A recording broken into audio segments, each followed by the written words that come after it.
funny. Okay.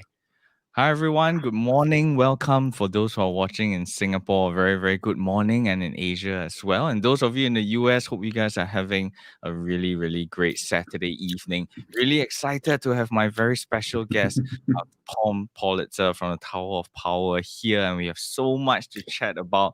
We were already chatting before the show, and man, this is going to get really, really interesting. And, thanks for those who are joining us here on YouTube. Actually, I was streaming this concurrently out to Facebook, but something happened with that feed. So, I just sent out the link and everyone would just have to join us here on YouTube. Let us know in the comments if you have any questions. And just want to say hi to those of you who are here early with us. Hi, Ben. Nice to see you. And Thomas and Chris as well. Do let us know where you're watching from as well. I know we have quite an international audience too. So it'd be great. And hi, Roxy. Nice to see you from the Philippines. Roxy says she's gonna have a lot of questions for Tom, so that's gonna be fun as well. I have so many questions and so many stories I would, like to hear from Tom. But we wanna hear your questions as well. So just let me know in the chat below, and then we can bring up those questions as well. So let's see. Hi, Yin. Nice to see you, and Bill as well. Thank you so much. And if you guys are here for the first time on my YouTube channel, don't forget to subscribe and click on the notifications. There are a lot more videos. I've been fortunate over the past weeks to really connect with so many saxophone heroes of mine and so much lessons to learn, from these stories. So do check those videos as well. You can share it on your social media and so more people can join in the fun here with us. So without further ado, I'm gonna bring on my special guest, Mr. Tom Politzer. Hi, Tom. How are you? I'm good. How are you, Daniel? I'm very good over here. How's everything been in the US? Where I live, it's been pretty nice, California. But things aren't real good in the U.S. right now, and people are not behaving well. But so we're seeing a spike in cases, and I'm just going like, I always see every time that happens, I go like, okay, it's another month before I'll play a gig. you know. Yeah. So, but I'm dying to play a gig, but it's not going to happen for a little while. Yeah. Yeah. I'm sure you guys, we're going to be talking more about this touring with Tower of Power. You guys are such a active band, busy touring. How Mm. was your year going to look like this year before Our, all this happened? our year was looking to be, we had our best year last year as far Wow. as amount of gigs we did and the money we made. We did really, really well. And we released, 2 CDs and we have a live video. And we were like, our schedule was really, really full. And it's so funny because my phone keeps telling me I have a gig today and yesterday because it keeps sending me notifications. And but yeah, no, we were going to have a lot of gigs, and it's so strange. I'm sure for you too. All of a sudden, nothing. It's all gone. Um, and we're scrambling to make sure we have enough money to get through the year and all that stuff. It's yeah. Yeah. I'm trying to live one day at a time. Mm. I think that's Do the you all best way have to. do you guys have any idea when, the next show might possibly be? Well, we have 2 things. We have 3 things possibly. We have a couple outside gigs in September up in Reno and Phoenix, Mm. Mm. 24 and 26. I don't think those are going to happen. The next thing that might happen is in October. We're booked in Seattle at Jazz Alley. Mm. Mm. We'll see if that might happen or not happen. Um, then we're booked in Hawaii in December. But right now, if you go to Hawaii, you have to quarantine for 2 weeks, and you have to quarantine in your hotel room. So that'd be like fly to Hawaii, and then sort of be in jail because you can't leave your hotel room. You Yeah. see, like order room service and like live in your hotel room for 2 weeks. No, that's not going to happen. Yeah, for Nobody, sure. nobody, nobody in the band's going to want to do that. So Yeah. I'm just thinking we have to really like think of about another 12 months to be hopefully less. What about? I hope Singapore will open sooner. Yes.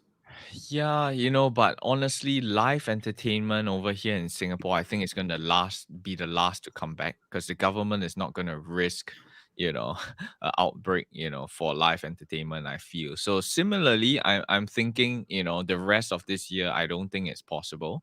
And Mm, even if venues are allowed to have live entertainment, would they have the budget, to have back, let's say they used to have a, five-piece jazz quintet, playing, but they've been making losses the past few months, and I think the first thing they would want is to recoup some of that. So even mm, when it's allowed to happen, whether establishments, clubs are still going to want to risk, having live music, that would be a whole mm, other question. So I think for ourselves, my wife and I, we just told ourselves, just take the year off, do the other things that we've always said we wanted to do.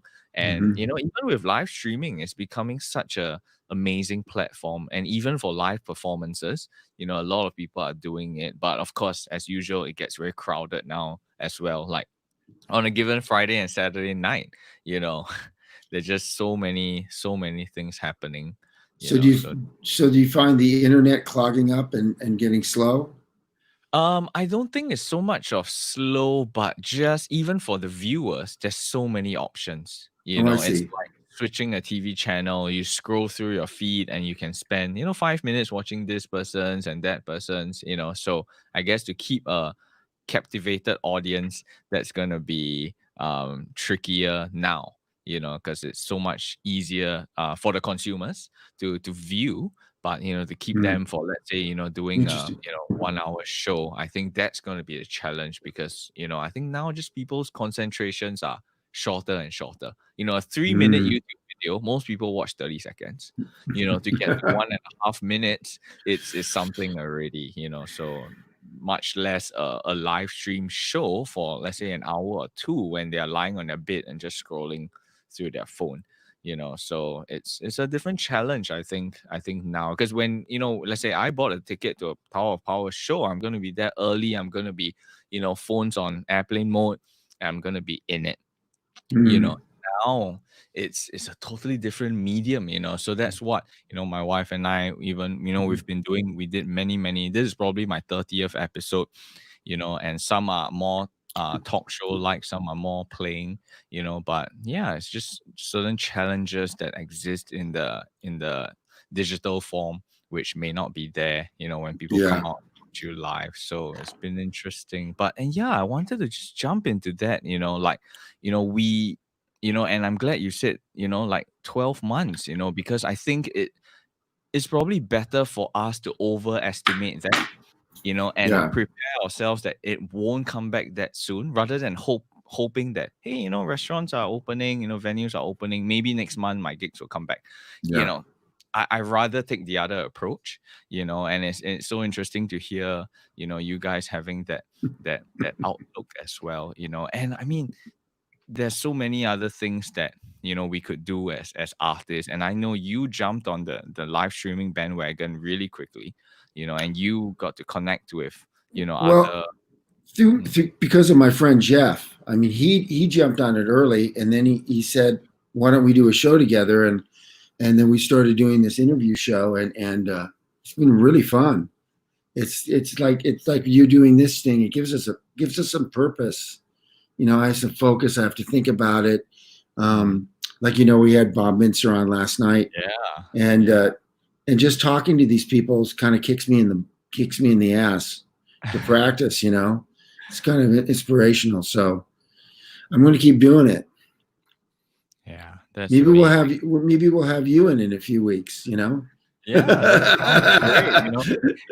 Funny enough, I've been doing so many of my own shows, and last night actually was the first time I was a guest, on a live stream show. It was for a group of musicians are based in Malaysia, in Kuching.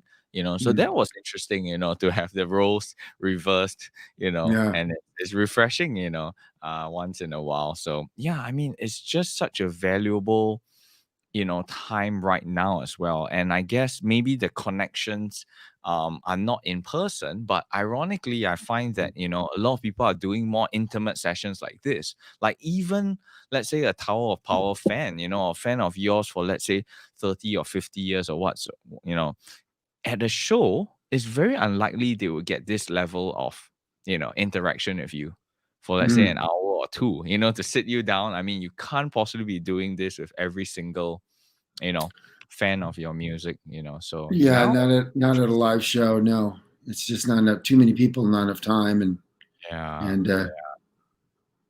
we're yeah, usually thinking about moving on to the next town after we're done playing.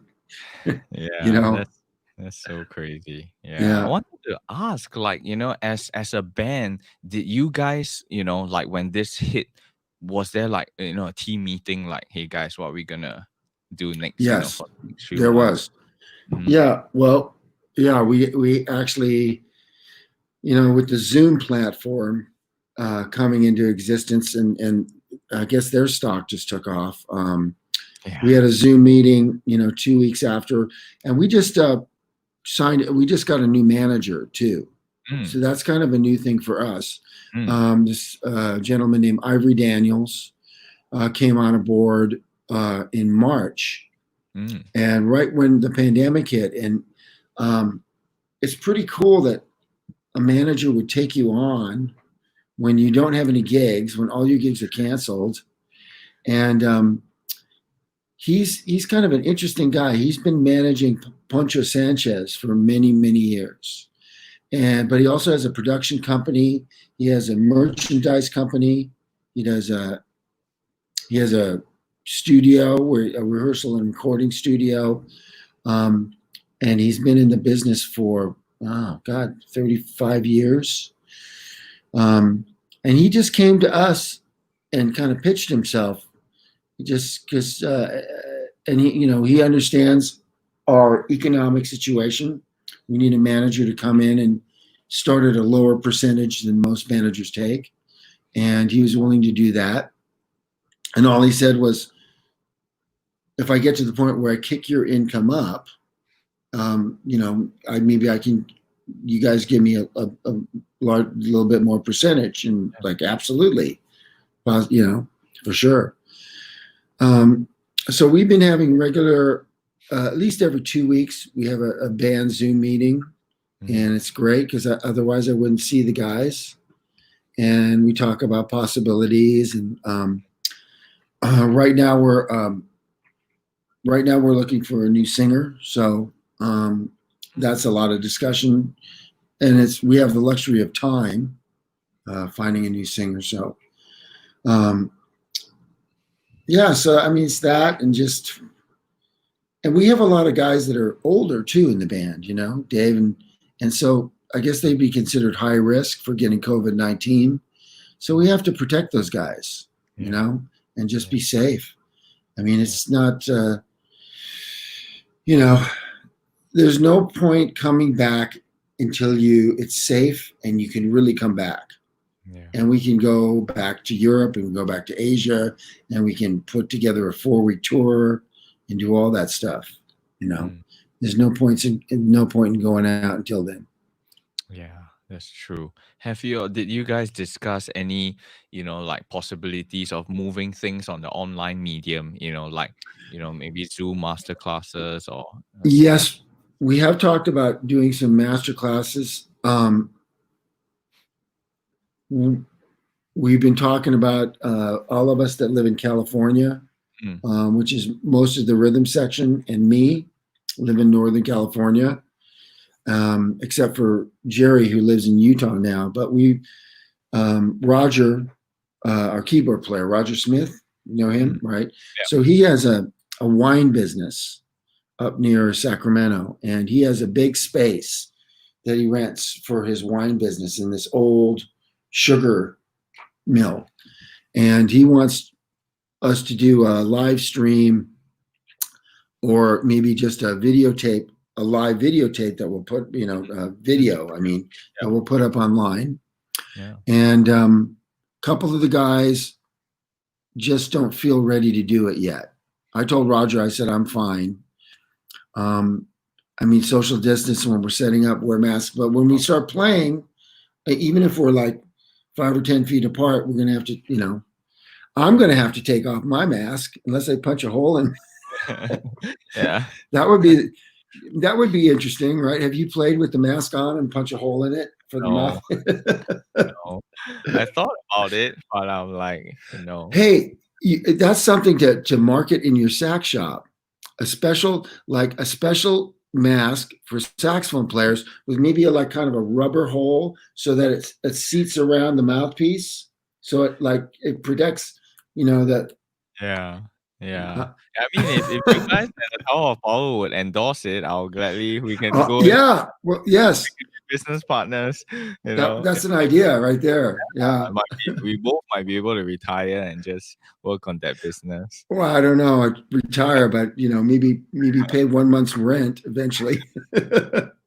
Yeah, but yeah, I totally understand. I think everyone has a different, tolerance of, the virus in that sense, just being more cautious. And that's for Mm. sure. I think, yeah, even having people over at the house now, we are, relatively selective. We just don't Mhm. want to think that, the fight is over in that sense. So yeah, but that's so cool. I mean, I'm always curious, to see and learn how people have adapted. I have my Mhm. own way. I went down a particular path, and it's just so interesting to hear, and I mean, that idea sounds great. You guys at a huge space, that would be pretty awesome. But So yeah. it's not going to happen until August now. A Mm. couple guys want to wait a month to do something, but hopefully it'll be like a Tower Power Light.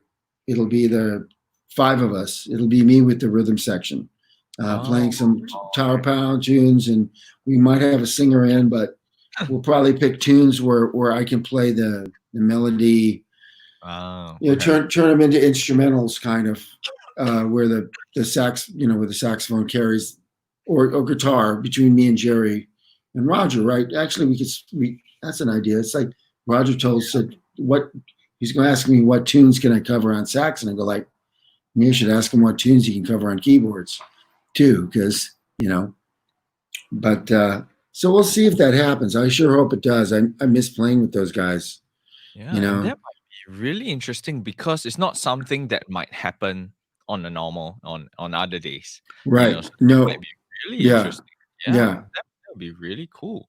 And yeah, I guess I know you guys do a lot of workshops and master classes, with Yamaha and by yourselves or so. So might be cool, like a Zoom master class with the whole band. Everyone can be comfy in their own home. And that might be really That would, really interesting. yeah. If we could actually get us, I like you see all those ones where everybody records their parts separately, and Yeah. then maybe that's what we're going to have to do is make some videos. And I don't even know if there's any money in that. And I think at this point, it's just like, I mean, musicians need to play. We just want to play. I just want to play. I mean, I mean, it's just like crazy. I've always lived for all my life. I've lived for the gig. I've probably worked as many gigs as any musician I know all the time, all my life. And it was always about playing all the time. I mean, so much of what I've learned was by doing gigs. And then I'd get an idea from a gig with the band I play with all the time. And then that makes me want to practice a new idea for that tune. And it hasn't been since college that I practiced the way I'm trying to practice now. I mean, and that's, I don't want to say it's like almost 40 years ago or 35 years ago.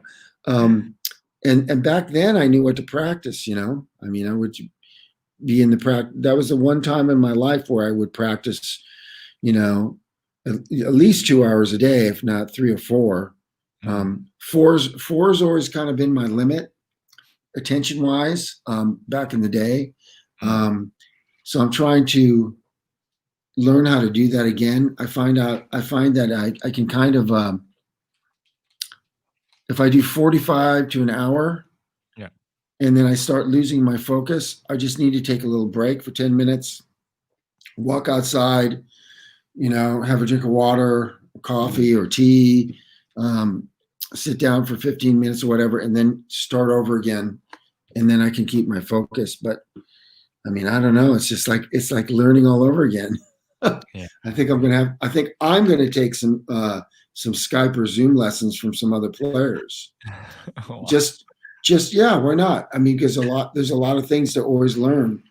And Bob Minster, I might call Bob up and say, hey man, let's talk about playing, just take apart this jazz tune. Because if I'm not playing in Tower Power, I kind of want to be playing jazz, which I'm kind of rusty at because I've been playing in Tower Power for so many years. Yeah. But playing that kind of music is and improvising and soloing is really what interests me the most. That's awesome. Tom, what would be like a typical practice session for you right now?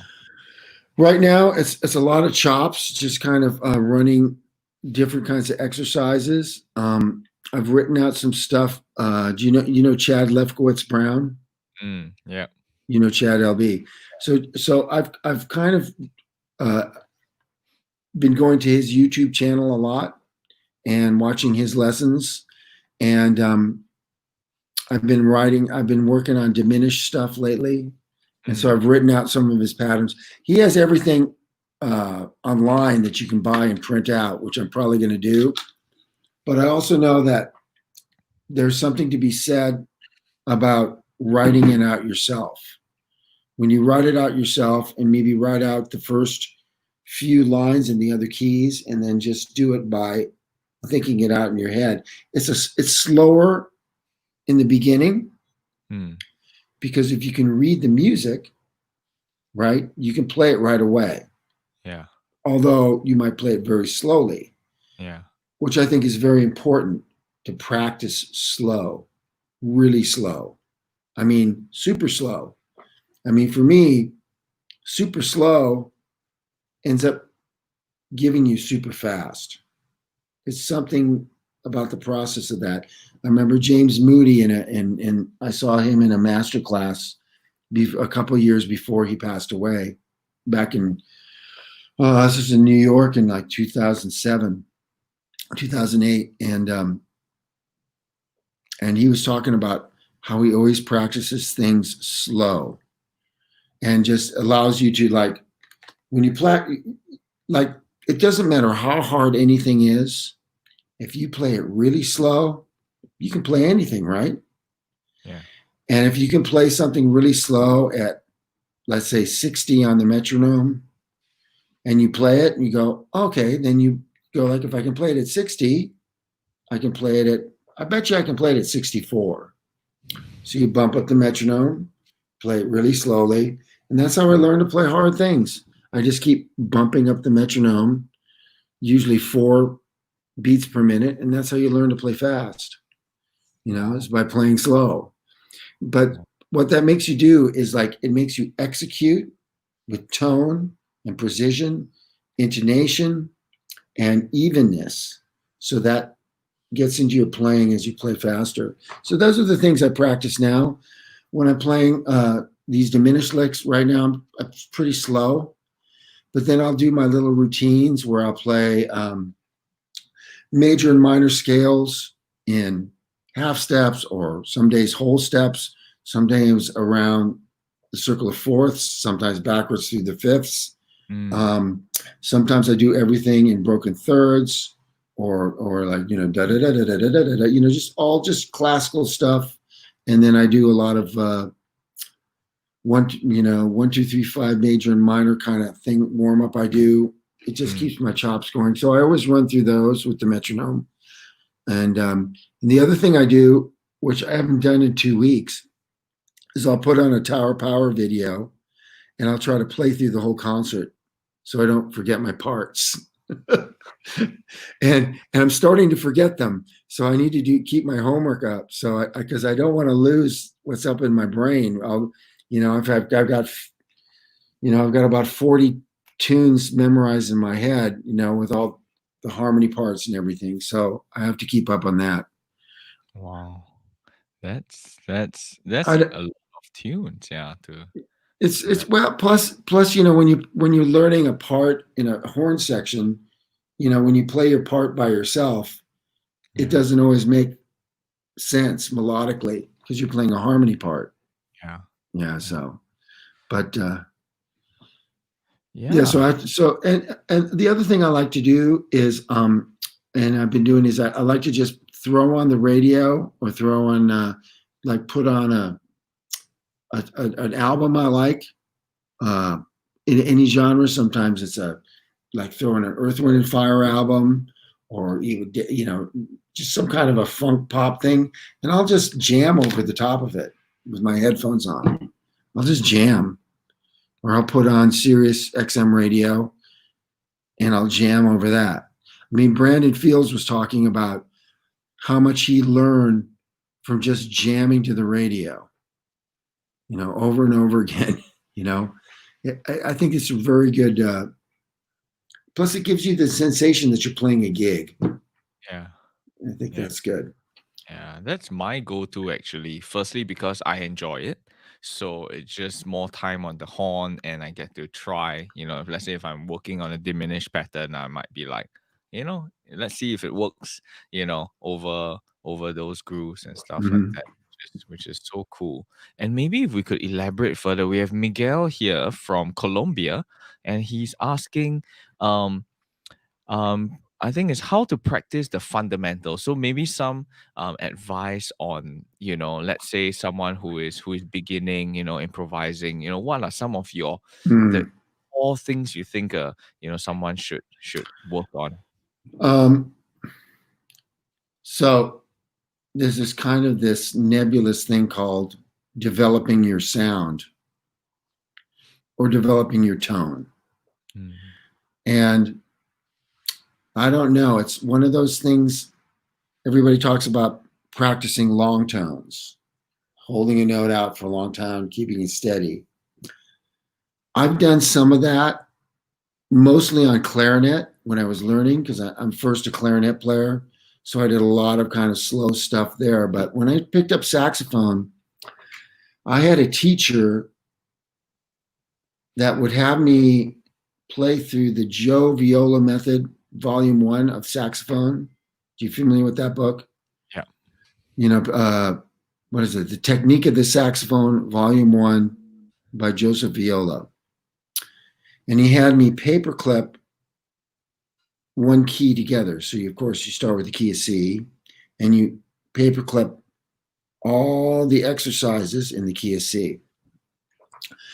And then he would have me play through the exercises as evenly as I could, as loud as I could possibly play. That was his thing. Mm. Without distorting the sound, without letting the pitch go flat, which when you blow really hard. But he would just, he would say, you notice that the low notes on saxophone, when you first learn to play them, the only way they come out is when you play very loud. You have to like low B flat. You play a lot of air. And it's hard to play that note soft, right? Yeah. When you're learning the saxophone. And then also, when you go up to the palm keys, the throat tones, what we call on clarinet, those notes don't come out very well. They're kind of wimpy, it's hard to get those. So he would have me hit the low B flat as loud as I could and just blow hard all the way up into the high register, up to the F. I wasn't going into altissimo yet. I didn't know it yet. Mhm. And the thing is, if I didn't push my air, he'd start yelling at me he's like, come on. And he would have me go right to the next exercise, the next exercise, the next exercise. And it was very very physical, extremely physical. I mean, it was, tiring, to take the big breath from down here in the bottom of your stomach and then diaphragm and then push from here. And it was just, to me, that was kind of like long tones, except playing a scale. Yeah. And he was very important to play the scale evenly, but I'd use a metronome when I practiced at home, and that really developed my sound. It was really great. It's funny. It became easier for me to play softly because I was practicing those exercises so loud. And what I realized, I used to teach a lot of kids in the 90s. I had a lot of students. And I had this one student who was about 13, 14, and he was getting pretty good. And he was playing something, and I was trying to get him to put more air through the horn because he's playing tenor. And so he was playing through, and we were playing stuff together, and come on, it's like I'm drowning you out, just play. So I had a bright idea. So I went and took my mouthpiece and I cleaned it out in their sink, and I cleaned my reed, and I put my mouthpiece and my reed. Actually, wait, I handed him my whole horn. Wow. And I said, I want you to play my setup and my horn. And it was so tough for him because it was a bigger leg, it was a stiffer reed, it was a bigger chamber, and he had to just work really hard to just play like 6 notes loud, right? And he couldn't play. He had to really play loud. And so what I said to him, I says, why is it that I can put that on and I can sit there and go really softly? Why can I do that on that setup and you can't? I said, what is it about that is what I'm trying to teach you. It's about, building these muscles up. All right. These muscles build up and your ability to control your airstream and put less air through the horn, but keep it moving at speed, right? When you play softly, supporting, when they would say support. I remember like being in high school and the teacher yelling, support, support, support. And I'm more like, I'm not exactly sure what that means. Yeah. So, and he got better after that one lesson. I noticed he started pushing more air. So to me, that's how fundamentals, getting back to the question, sound is the first fundamental to me. Sound is the hardest thing kind of develop. Listening to lots of other players and getting the sound in your head. Because as you probably know, and everybody watching it, it doesn't matter what your setup is, you're going to sound like you. And then in your development, though, you might end up, because it's good to copy other players, and that's how you learn. It's like I used to sound differently in the late 80s and 90s. I think in the 90s, I kind of started getting my own sound, but I used to sound a little bit more like on tenor, definitely phrasing wise. I was always trying to copy Michael Brecker. So I was really trying to copy his phrasing. Now I don't hear that anymore in my playing. I mean, I hear a little bit of it, but I think the important thing too is to sound like yourself. You have to develop your own sound. And that's, one thing I feel like I have in my playing now. We're talking about Eric Marienthal. He has his own sound. Sanborns has his own sound. And I remember a clinic I went to in 87 at UC Berkeley. And it was a clinic done by the band Steps Ahead. Remember Steps Ahead? So it was Peter Erskine and Mike Minieri and Eddie Gomez and Michael Brecker. And I remember this student, it was at UC Berkeley here in the Bay Area. I remember this one student asked Michael Brecker this question, And he goes, "You're like the greatest saxophone player who's ever lived. It's like there's nothing you can't do. It's like, is there anything you can't do? It's because it seems like there's nothing you can't do." And Michael Brecker was a little bit embarrassed by the question and very humbled. And he said, "Yes, there's a lot of things I can't do. For instance, I've tried to sound like Stanley Turrentine." He goes, "I've really tried." He goes, "I can't do it." And that's when I realized, you're right. You can't sound like Stanley Turrentine. Michael Brecker cannot sound like Stanley Turrentine. It's like Stanley Turrentine plays a note, you know it's him. Brecker plays a note, you know it's him. And that's kind of when that whole idea about fundamentals and sound came to mind. Because anybody can learn. Who asked the question? Anybody can learn to play fast. Miguel, yeah. Right? Anybody can learn to play fast. Fast is about playing slow with the metronome, but getting your own sound. And I think I've left this out. It's really important to record yourself and compare yourself to the people that you want to sound like, right? So if you play a melody, another very important learning lesson in my career was when I was at Cal State LA studying music.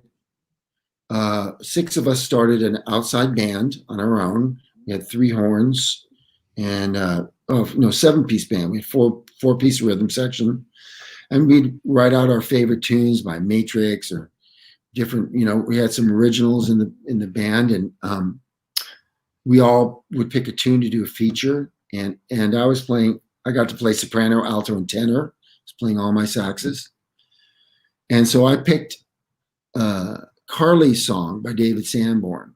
You familiar with that? You familiar with Carly's Song? It's a beautiful ballad. By the way, you play beautiful ballads, by the way, Daniel. If you haven't heard Daniel play ballads, he plays beautiful. So this beautiful ballad that I loved, I learned, and we had a gig, and we were going to record it. We played in a club. So we got to my feature and recorded it, and I couldn't wait to hear the recording. I was waiting, and I remember listening to the recording a couple days later, and my whole heart sank, because I thought when I played that, I thought I sounded really good.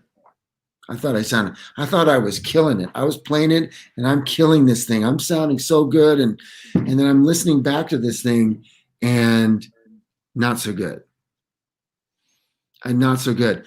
And so I got really depressed. I go how come I think I sound good, but I listen to the recording and it doesn't sound good? So there's a disconnect. There was a disconnect with what I'm hearing when I'm playing it, right? So after about 2 weeks of depression, seriously, I was bummed out. I said, I'm going to fix this problem. I'm going to fix this problem. So back then, we were always using cassette tapes. That doesn't, how old I am now, right? Because I'm using cassette tapes.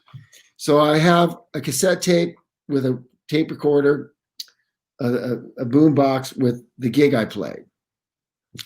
And then I have a cassette of David Sanborn playing the original Carly Song. And then I have a little Walkman that I can record on. So I listened to 4 measures of David Sanborn playing Carly Song. Then I listened to 4 measures of me playing Carly Song. I do this several times, and I start listening to what the difference is. And what I realized was it was a phrasing problem. It was a vibrato. It was timing and vibrato.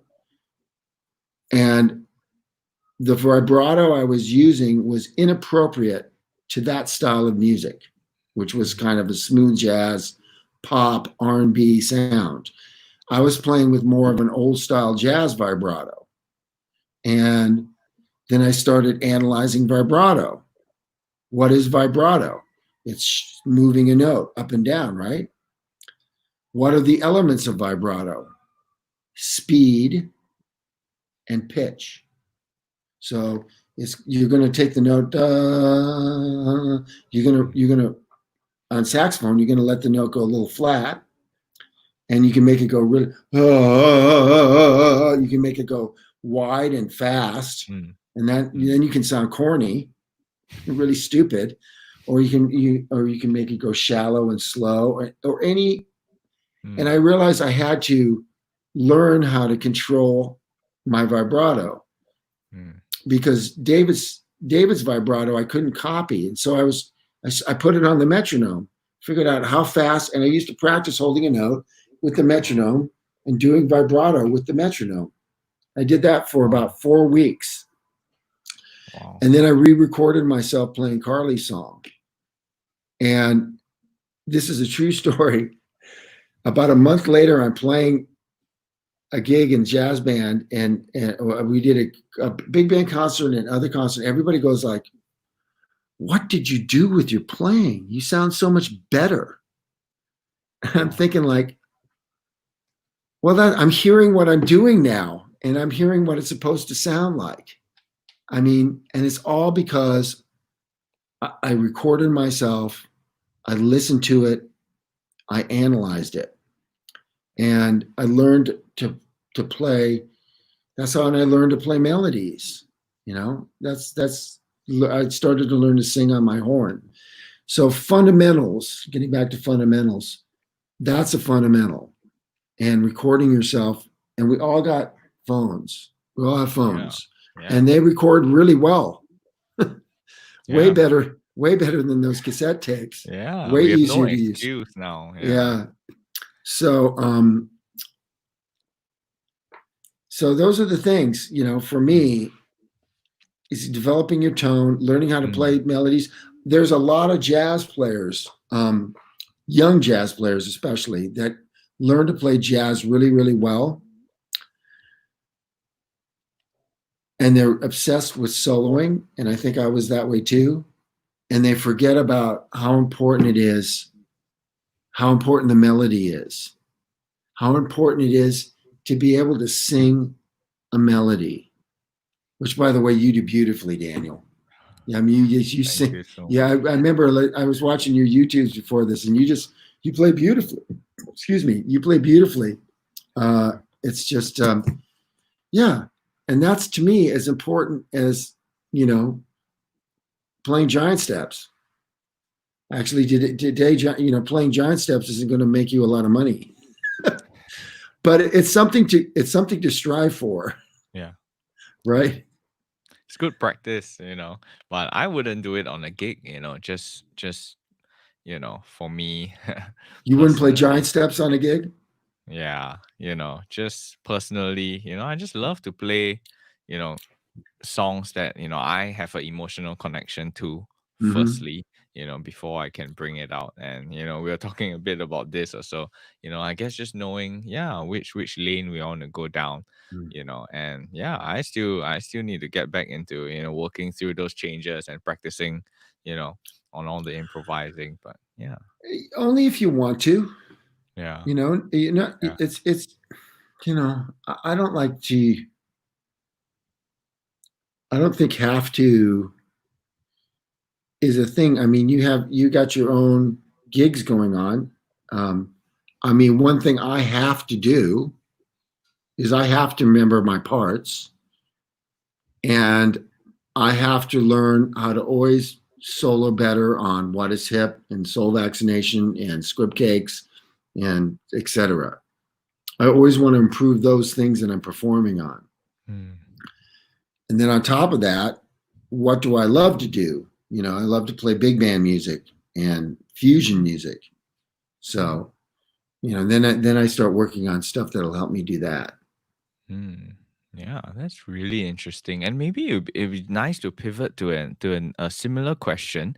You know, when you are, you know, playing shows, you know, night after night, and when you're approaching your solos, you know, what is the thought process? Is it, you know, trying to keep you know, like relatively consistent, you know, sound, or are you trying to create something fresh, you know, every single night? I'm trying to create something fresh every single night. However, it varies from night to night. Some nights, I'm not sure what the process, why that is. Some nights I'm not thinking about what I'm playing, and I go out there and I just start. I don't know where I start. I just start. Just starts coming up. Then when we've been on the road a while, maybe I'm a little tired. Maybe I played the same song 3 nights in a row and it's a big solo. So like What is Hip. So we got to have a big vamp where I'm resting. There's a big vamp and the vocalist goes out there. So I start thinking of like a motif in my head. I try to think of like a 2-bar phrase that sounds different than anything I've ever played, or just different intervals or different shape. So I will think about that before I play it. Not the whole solo, just a beginning idea. Because for me, if I go out there with an idea in my head, like a first phrase, that leads into everything else spontaneously. And I can create off that phrase.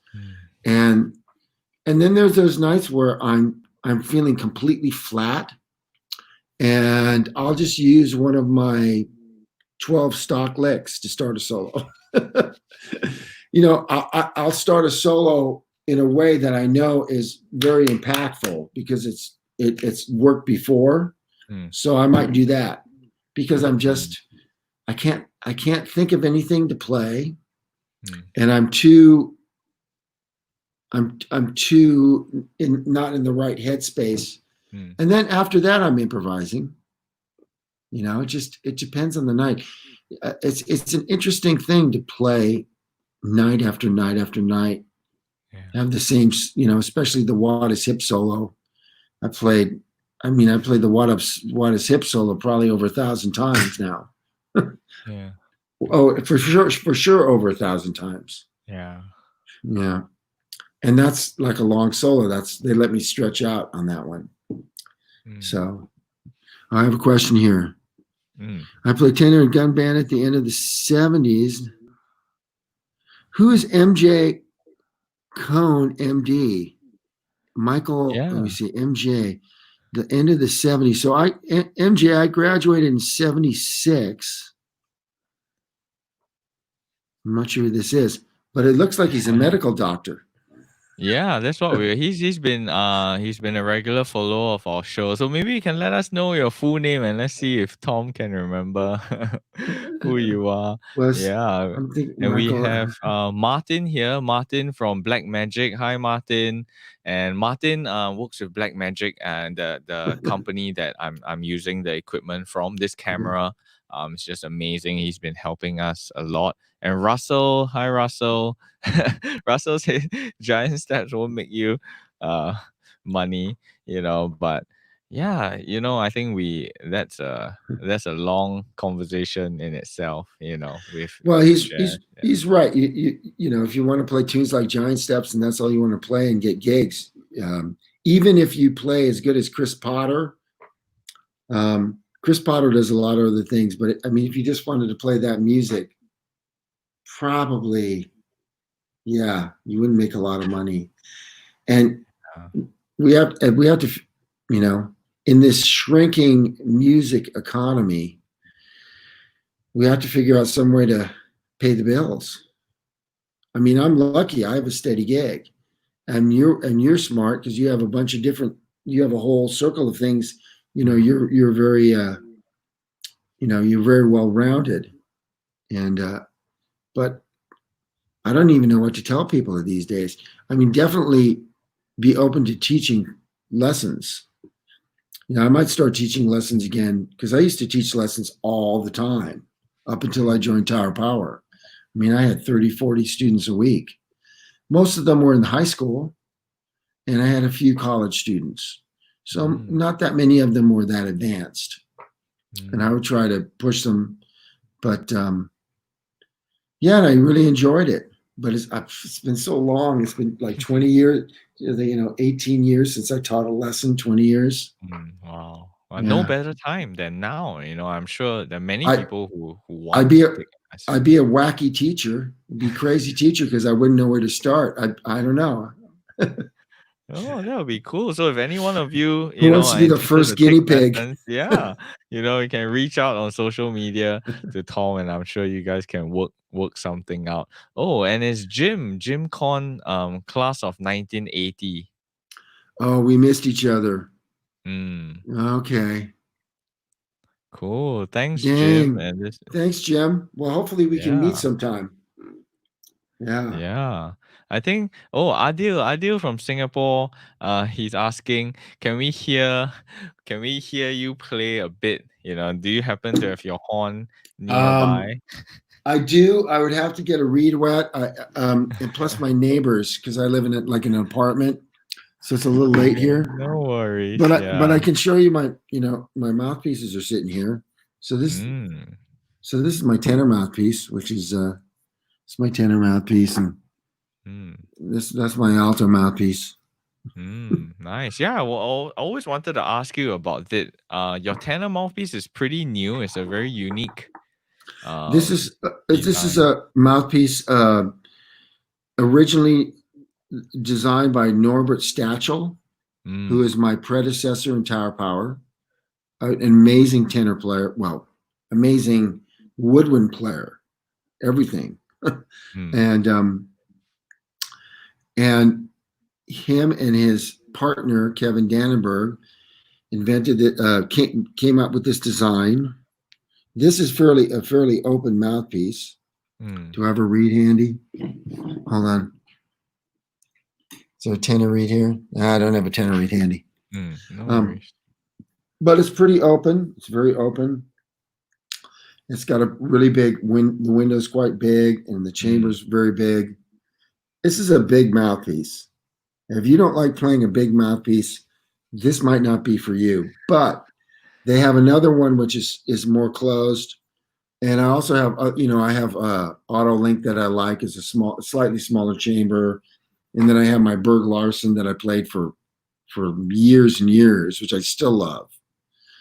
And then my alto mouthpiece is this Morgan that's mm, been worked on, mm, and it's it's very Meyerish. mm. Yeah. It's you can see the baffle. I generally am not comfortable with a baffle that's a wedge, right? So the baffle's this part right here, and then like if you have a Dukoff, you have a wedge, right? And then my soprano mouthpiece. I love my soprano mouthpiece. This is a old Lawton. Mm, okay. It's what is this? A 5-star B. So I push like a 3.5 reed on my soprano mouthpiece. Mm, Yeah. mm, interesting. So and you notice that this has a bullet, what I call a bullet chamber, like a Berg Larson. Yeah. So that's like a Berg Larson. So the Lawtons have sort of a, it looks the shape of a bullet. Get the shape. Yeah, there we go. Right. So Yeah. it's sort of like a bullet. Yeah. So I that's don't my think equipment. So that's my I mouthpiece equipment. I don't think I've heard you play soprano and alto before. Do you play that in recordings or I because could I don't send you some links. yeah, uh, yeah. if you, I used to play with a guy named Jim Chappell, Chappell, Chappelle, Okay. and all his stuff's on Spotify. I'm not sure. Well, I use Spotify, but most of his stuff's on Spotify. And there's a um, what is that? There's a album I played on called is it Over the Top? And I played soprano. I played soprano with Jim Chappelle. There's a bunch of recordings of me playing soprano, alto, Yeah. tenor, clarinet, and flute. I played Wow, everything with him. that's awesome. And Um, we were wrote a there's a he was very, very popular in the Philippines. hmm, He'd written a tune called Gone, which is a solo piano tune. Um, and we ended up going to the Philippines uh, like 5 times. wow. Yeah, we played. Yeah, like every year for like 5 years, we played like 2 weeks in the Philippines, in Wow. Manila, and then Cebu, and then Davao, and then we actually got a gig in Jakarta and Bali one year too. Mm. I don't think we never came to Singapore though with Jim, but Tower did. Tower came to Singapore. Yeah, I would love to be able to catch you guys live over here or anywhere. Yeah, that would I'd be. love to come back. I can't wait till we can come back and travel again. I think the first time I contacted you was when I was endorsing Yamaha saxophones at that point. So Hmm. doing some stuff with them, and then I told them like, hey, you guys should really bring in some great international, artists. Audition. Hmm. I think the first time I probably reached out, and yeah, let's try to see if we can make that happen for sure. Um, Great.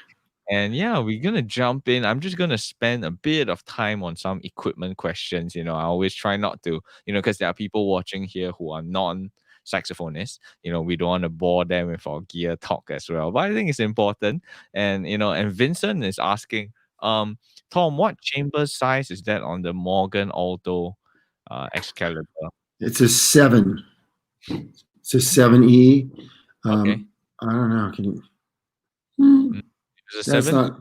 It's a smaller chamber. 7E. It's just no. It's I would say this chamber is pretty decent size. I don't know if you can tell on my alto, Of those but really nice bling, maybe just slightly brighter than a normal Maya, yes, this is brighter than a norm. Yes, this is brighter than a norm. This Oh, Morgan is brighter, and I've had it worked on. I've had it sort of dialed in a little bit, and it plays very, very well. I'm pretty nice, happy with that. nice. And the stuff that you can hear me recorded with Jim Chappelle back in the 90s is this mouthpiece. Wow, Same mouthpiece. amazing. That's Yeah, amazing. And I I've know had you're that a one. Yamaha artist, so what Yamaha saxophones do you play on your, like soprano, alto, tenor? So alto and tenor are black lacquered custom Z's, right? The tenor is the newest model of the custom Z that has the one-piece bell. The alto I have is 8 years old, maybe 10 years old. My soprano is a curved Yanagasawa, and I've tried the straight. I'm so hooked on the curved soprano. I've been playing curved soprano for 30 years, and it's hard for me to play a straight soprano. Yeah. Something about hearing the sound and the timbre of the curved. And so I've actually asked Yamaha if they'd make a curved soprano, and they haven't done it yet. Yeah. So they know I'm playing the Yanagasawa. So and then actually on my flute's Yamaha, and but my clarinets are buffets, and just because they haven't given me a clarinet yet. But I love my buffets. I have an old buffet Yvette from the 70s, and then I have about a 20-year-old buffet R13. Yeah. Wow, nice. And your Yanagisawa soprano, is it an older one or one of the modern? One of the very first curved sopranos they ever made. Before it has like the palm keys are like a Selmer Mark 6. Yeah. Which sucks. Those are really nice. But the tone. It's a pain in the ass. Yeah. Yeah. You know what I mean by that, the palm keys aren't raised. Style. It's all flat to the side. Flat. Yeah. I had a straight soprano, that same era, lovely tone.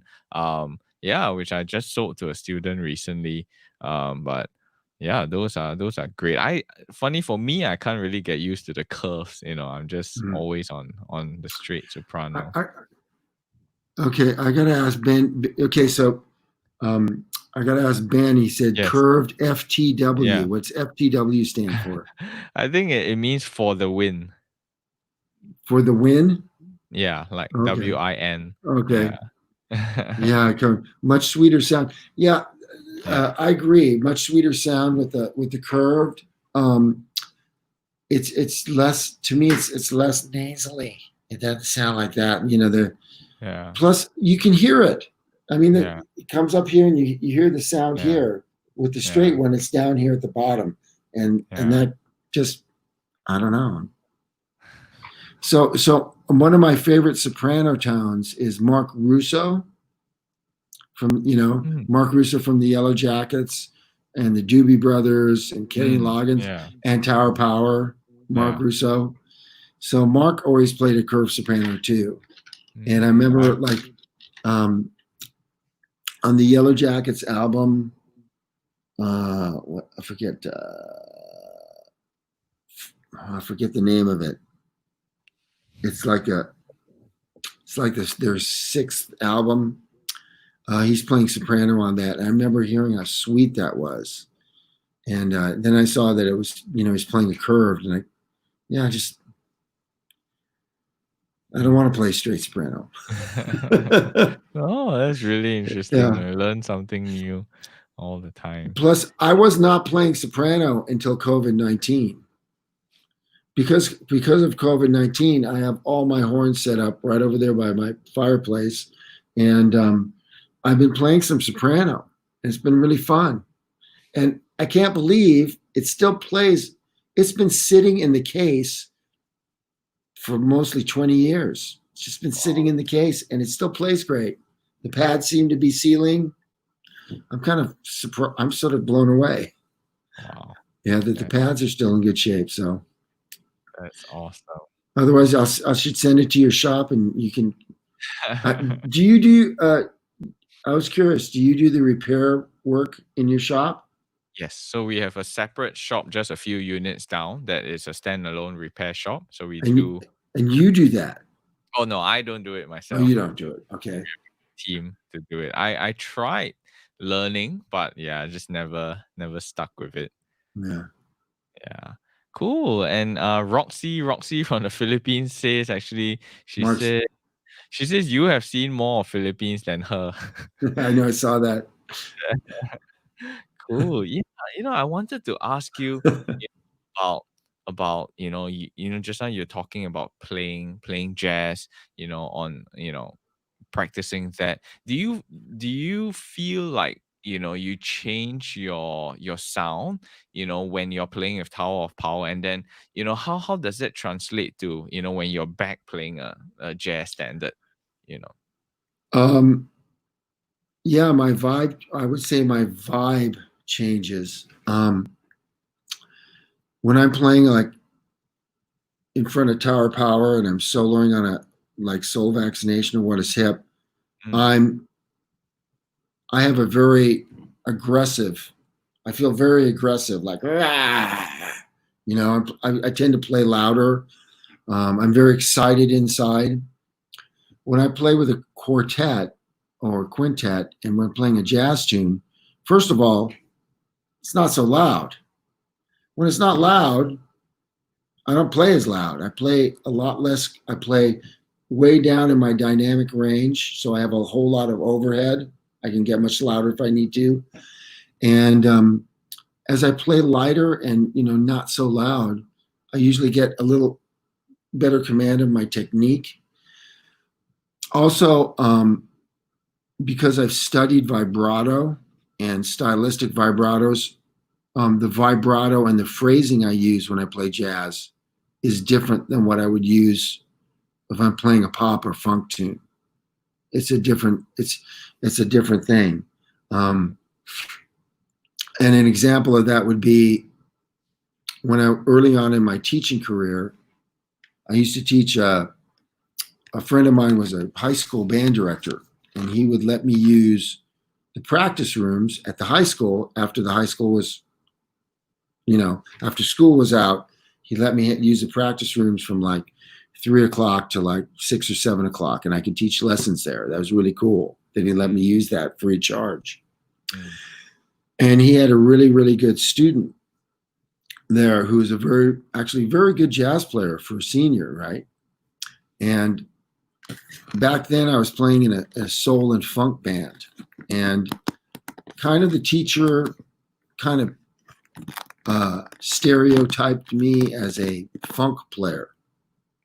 because I got, I could really play funk, and I sort of learned the style of David Sanborn and Hank Crawford, and learned to play a little more in that style.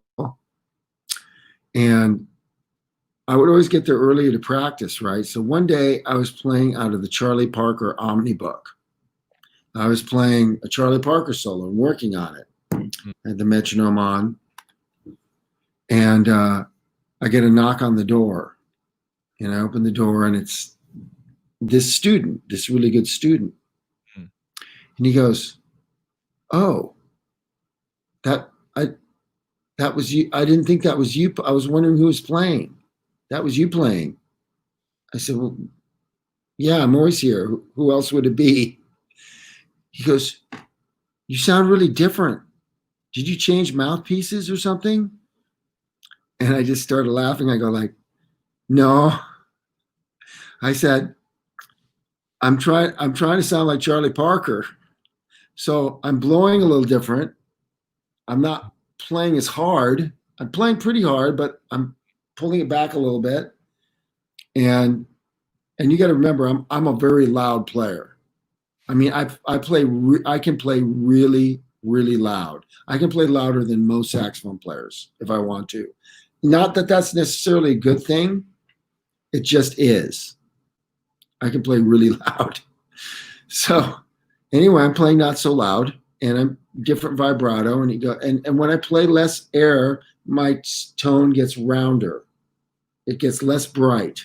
It gets darker. And I'm using a different vibrato. And I just said, I'm just changing styles. And so I demonstrated to him, like, here's this style, here's this style. Here's how Johnny Hodges sounded in, 1930s, Johnny Hodges played with this kind of vibrato. And he goes like, kind of light bulb went up above his head, and he goes like, oh. And I goes like, learn to play the style, and people think you sound different, and you really don't sound different. You're just playing different. But your tone didn't really change that much. It's just, that's what it is. I think that's really, if you like playing other styles, my very first gig was in a circus band, and I had to play clarinet and flute and alto and tenor, mainly tenor. And we had to play everything from marches to polkas to Latin tunes to pop tunes to fast swing tunes to, we had to play all these styles in a circus show. And so that was really helpful too. And I enjoyed trying to sound authentic in every style. I mean, that was really fun back then. And it would still be fun. It's just, yeah. But some people aren't into that. I mean, I was always into that. So I just wanted to sound as whatever piece of music somebody puts in front of me. I always wanted to sound authentic and as good as I could sound playing that piece of music. If that meant I had to sound really corny, go whoa, and play with a really fast vibrato, it's fine. I can do that. Yeah. So Is tenor still your main voice when you're playing tunes that are not Tower of Power tunes? not necessarily. Tenor's my most comfortable voice because I've been playing it the most. But I've been picking up the alto a lot, and sometimes I just feel things on alto more. And actually, my alto playings I feel really good about right now. I've always liked playing all the horns. I just feel like they all are a different part of my personality. Like, I miss playing the alto when I don't play the alto. Before Tower Power, I was in a band where I would just switch back and forth, whatever I felt like. Some tunes I play on some tunes would be on tenor. Some tunes I just felt more on alto. I was trying to think of the tune. The Al Green tune I'd always play alto on. Love and Happiness. So if I'm playing Love and Happiness in A or A flat, I just hear that on alto. Some bands do it in the A flat. Our band did it in the key of A. So Mm. that was the F or F sharp on alto. I Mm. just always heard that.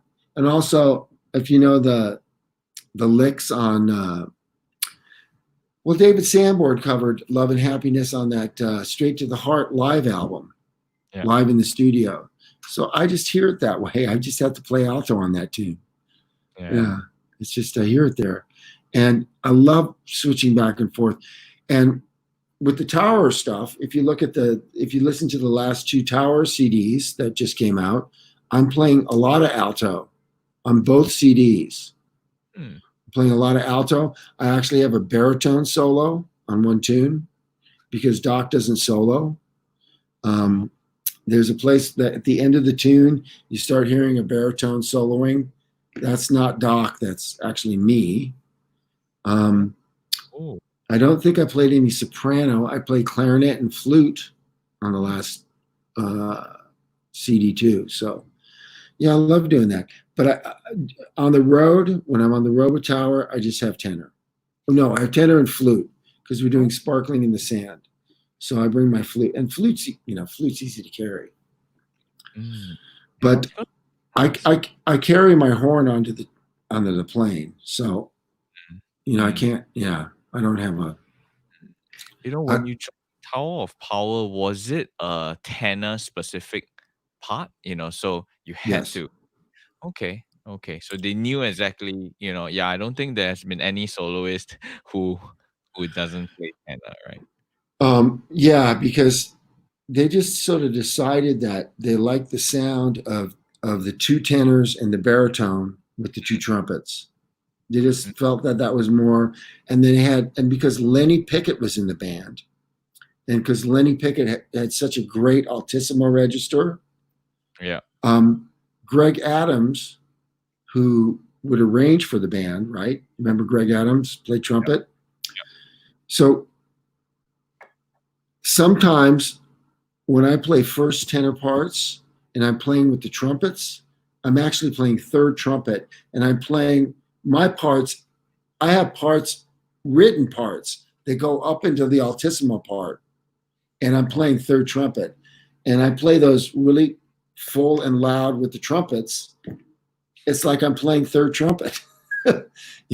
So I've never seen that many parts written where I have to go up to as high as a concert A flat. No, I have to concert A one tune. I have to play with the parts, but a lot of concert Fs and Gs. Wow. Yeah, which is just above, right? The first two notes above in the altissimo. Yeah. So Just now, someone had a question about altissimo, but maybe I could start off. Is it, did that develop over your time playing with Tower of Power, or was that almost like a requirement? Let's say when you went to audition, did they need you to have that range, or?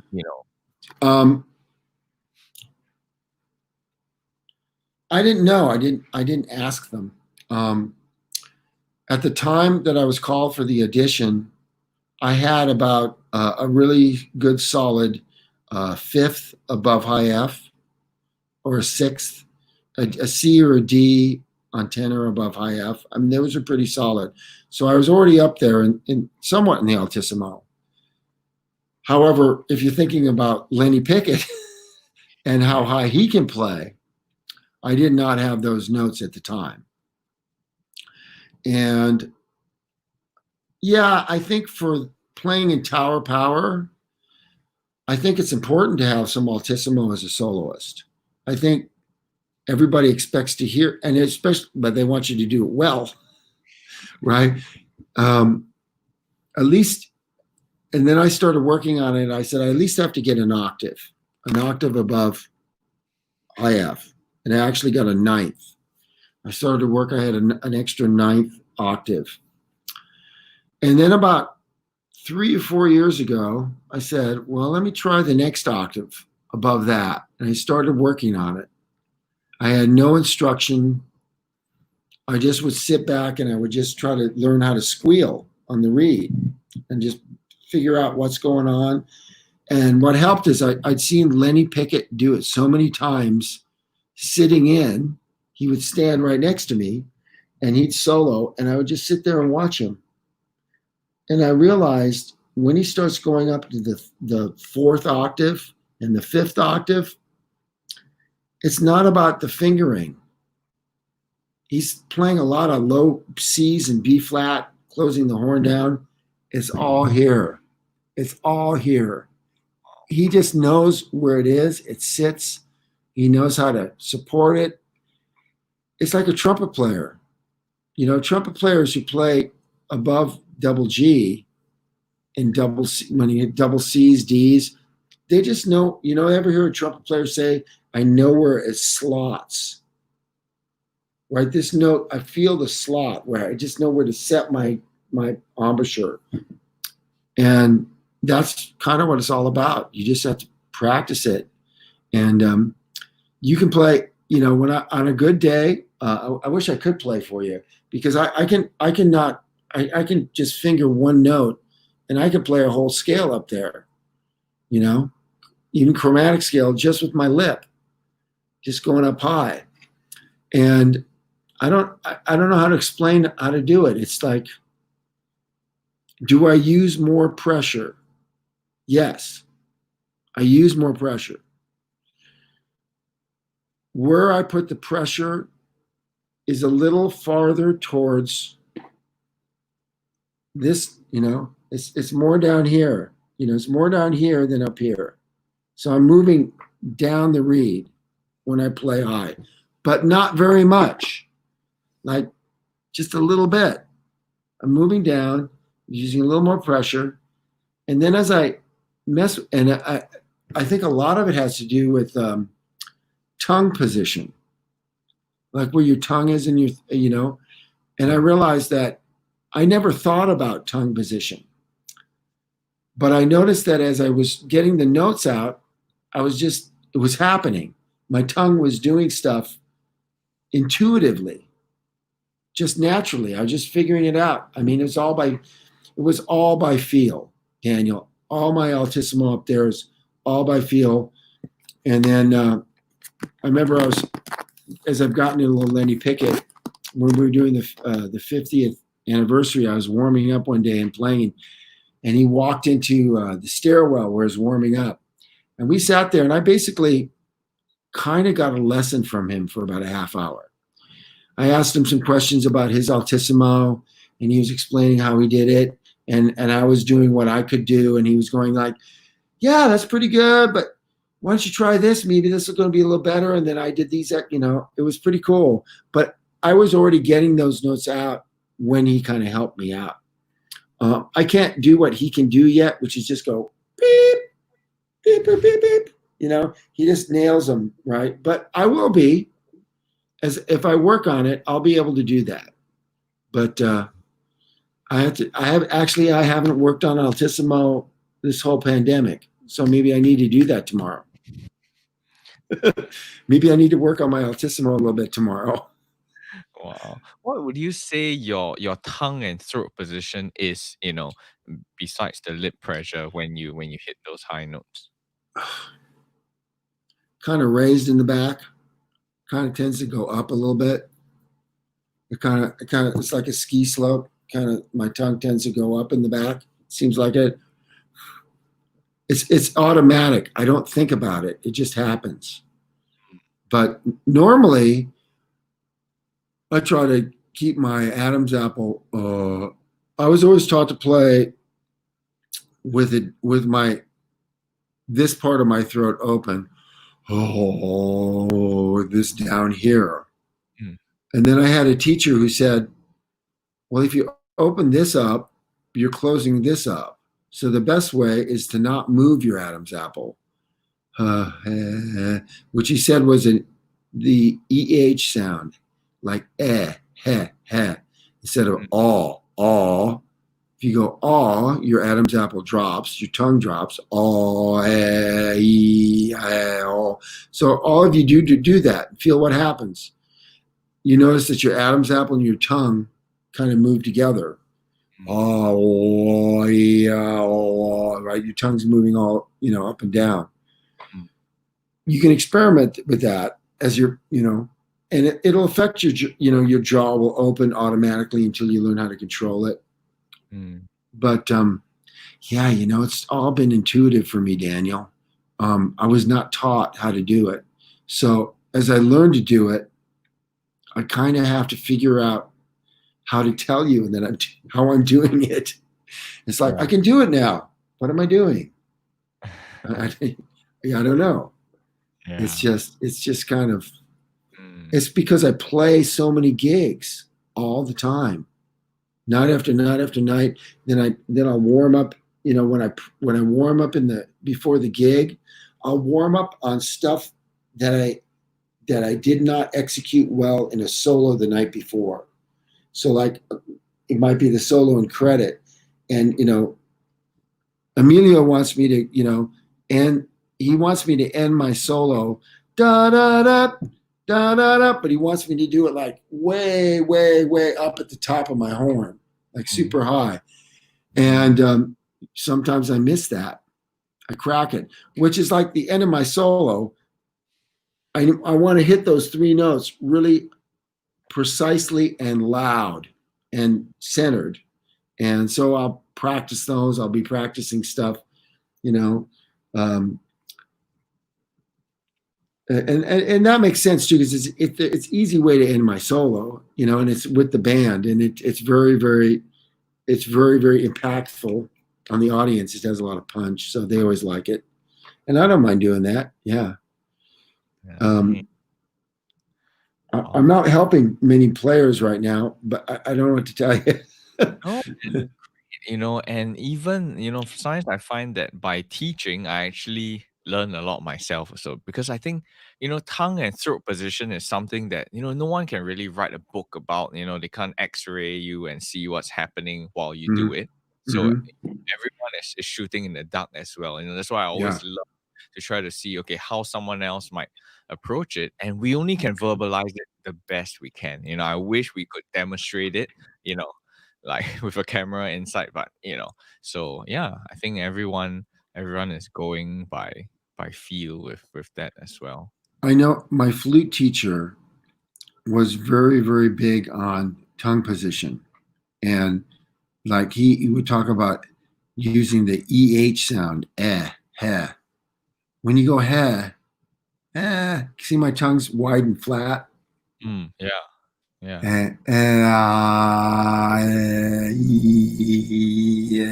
Yeah, yeah. See how it's moving around? But Mm. EH would keep your Adam's apple. So I would do these exercises on, and then he had me do them on saxophone where I do breath attacks, pretending I was trying to say heh, heh, heh, heh, and no tongue. I'm not tonguing the note. I'm trying to go, and like I'm trying to make the reed snap. Mm. Man, those exercises were hard when he had me do those, but boy, did that really help my articulation and just my support. Uh, Mm. and I started doing them on flute, and then he said, "Well, try them on clarinet and saxophone too." And that's a very very famous musician named Vic Morosco, who's one of the greatest woodwind doublers in the world ever. Vic Morosco is a Juilliard graduate, probably graduated from Juilliard in the early 50s, and was part of the New York scene. He's the only person who's ever filled in with the New York Philharmonic on both flute and clarinet as a sub on the New York Philharmonic. They'd hire him to play flute, and then hire him to play clarinet. He's the only guy who's ever done that. And he's a great saxophone player. He went to Juilliard with Phil Woods. Him and Phil Woods were really good friends. Vic was not particularly say he was a jazz player. He's more of a classical Mm. saxophonist, but he could play jazz. And he's also composed some classical saxophone pieces. Wow. I think his most famous tune is a tune called Blue Caprice, which is Mm. for saxophone, I think saxophone and orchestra or piano. So anyway, that's Vic Morosco was my teacher for many years.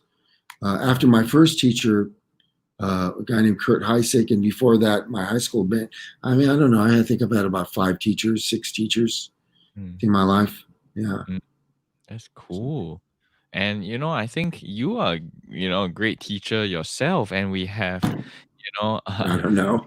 Edoma saying, Tom, thanks for the lesson you did for McGill Sex School.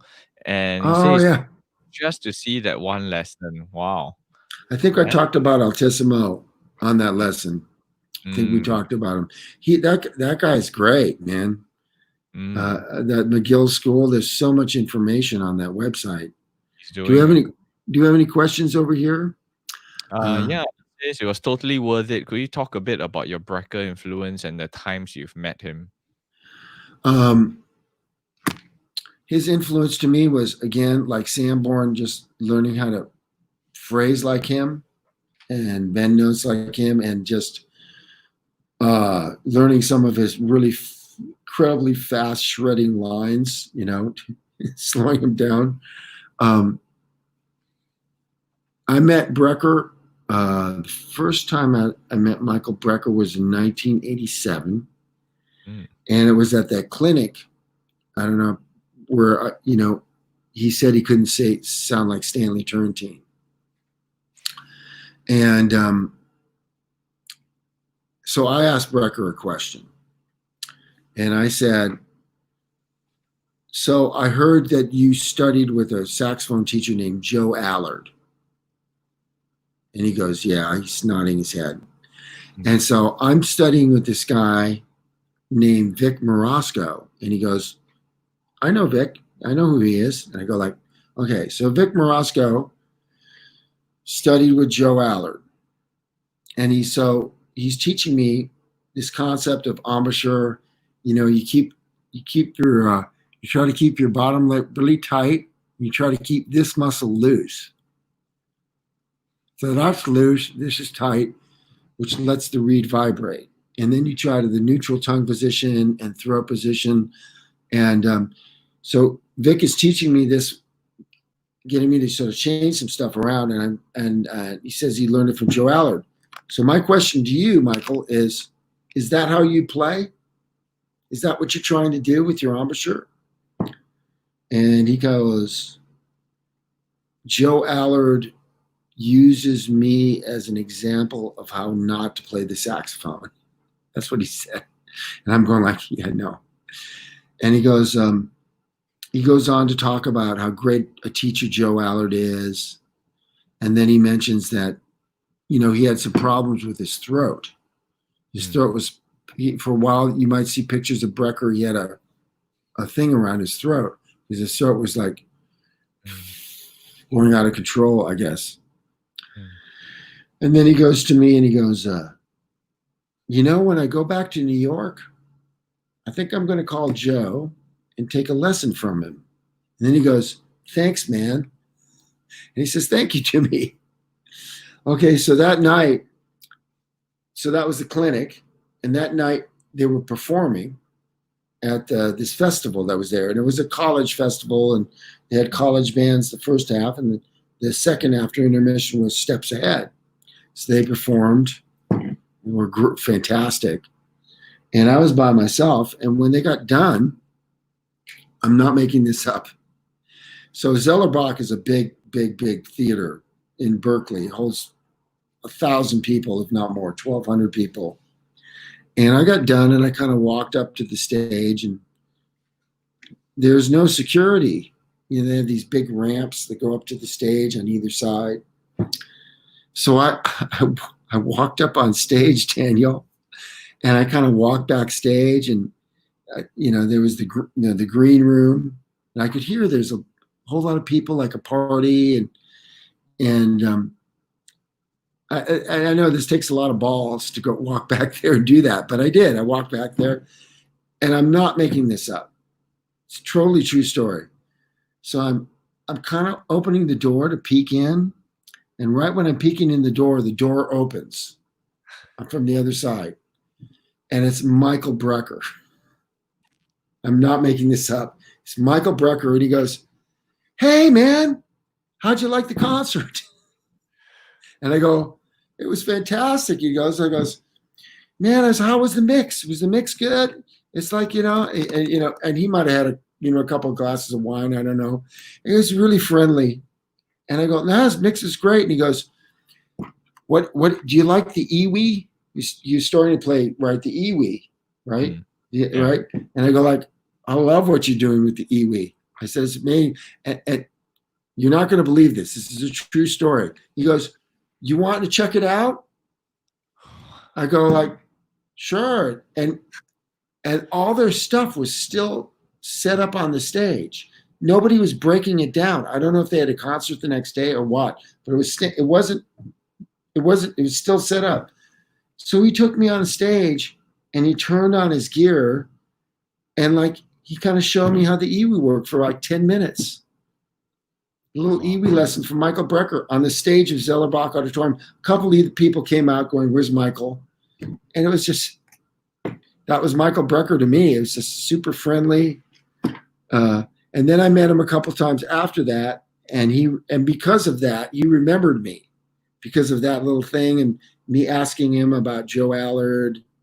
And I never knew him that well, but he always recognized me, and that was always, I mean, that just made me feel so good, When I hear, he's like, "I remember you."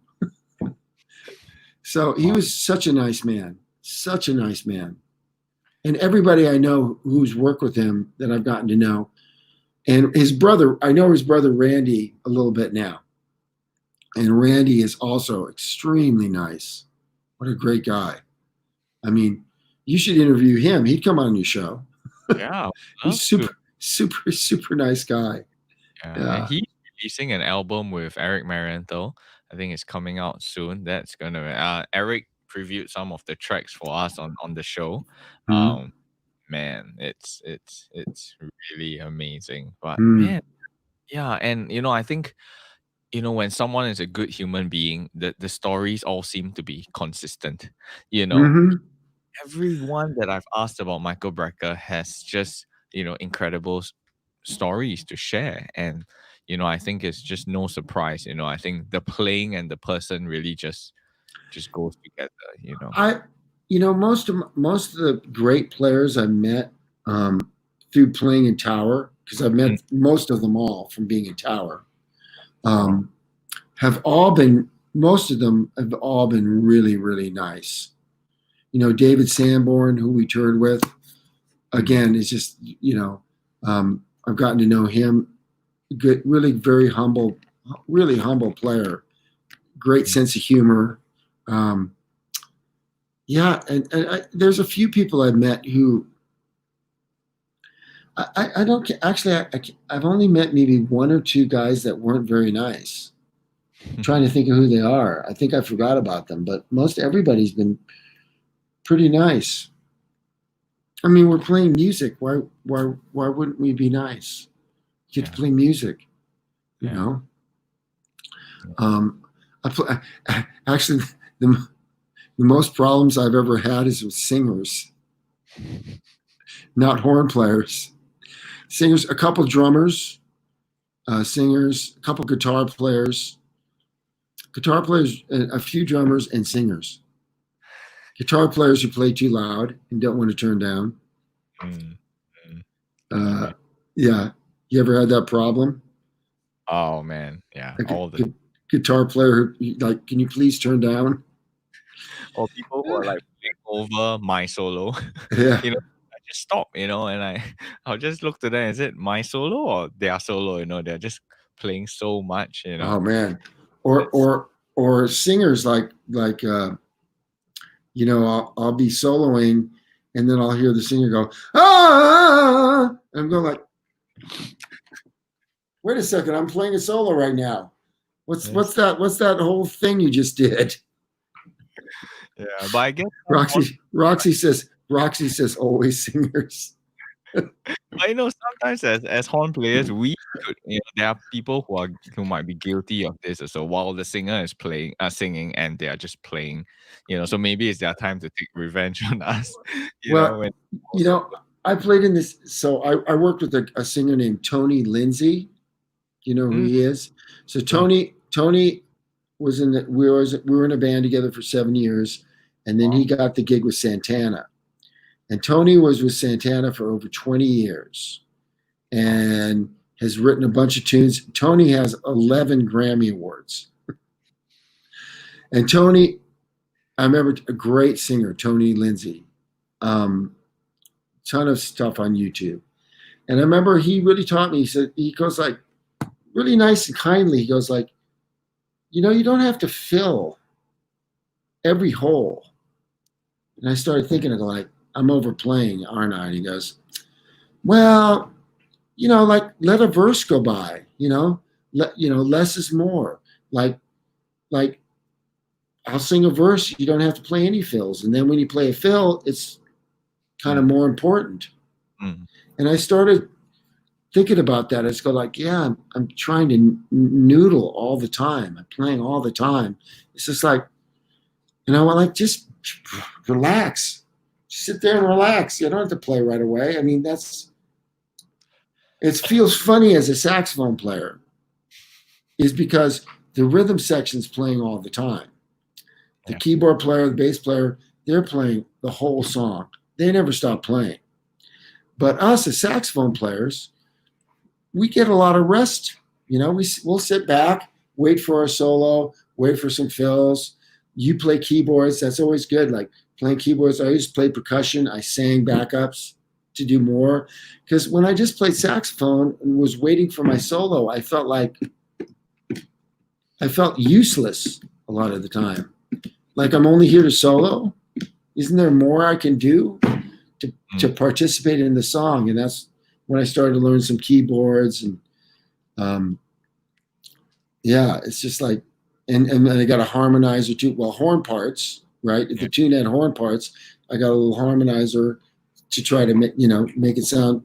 And then the keyboard player would play keyboard horns, and we do the horn parts. So that was always nice when there was a part I could play. But so much of it was just like waiting to solo. So Yeah. Yeah. I think let me pull out Jim's comment. Jim says the sex brotherhood and sisterhood is fantastic. Although when Menza came to gun, he was not too nice with Stanley Jordan.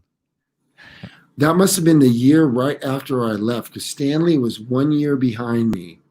And Mm, I think Menza came, yeah, Menza came the year after I graduated. And I was at that concert, but I didn't see the clinic and I know Don Menza a little bit. Yeah, he can be a hard ass. Menza can be a hard ass. And he's old school. He's an old school bebop player. His favorite player in the world and friend is Sonny Rollins. So that's his genre. And mm, Stanley was doing all this new stuff. And yeah. so, and I think at this point, Stanley's kind of proven him that maybe Stanley had something going on because Stanley's had a very good career, a No. really good career. Yeah, and such a sound and playing style as well. Yeah, he did. And he was doing that when I was a senior, he was a junior. And I remember he did a recital for our music theory class. And he did a recital and he had his Travis Beans, he had it set up on a stand in front of him, right? So he had the guitar in front of him and he was in front of the piano. So he would play his right hand on the piano and his left hand he would tap Wow. on the thing. And he was playing that Bach fugue that goes da da da da da da da da da da da da da da da da real fast. Right. So he started it on piano with his right hand, and then he started tapping on his left hand.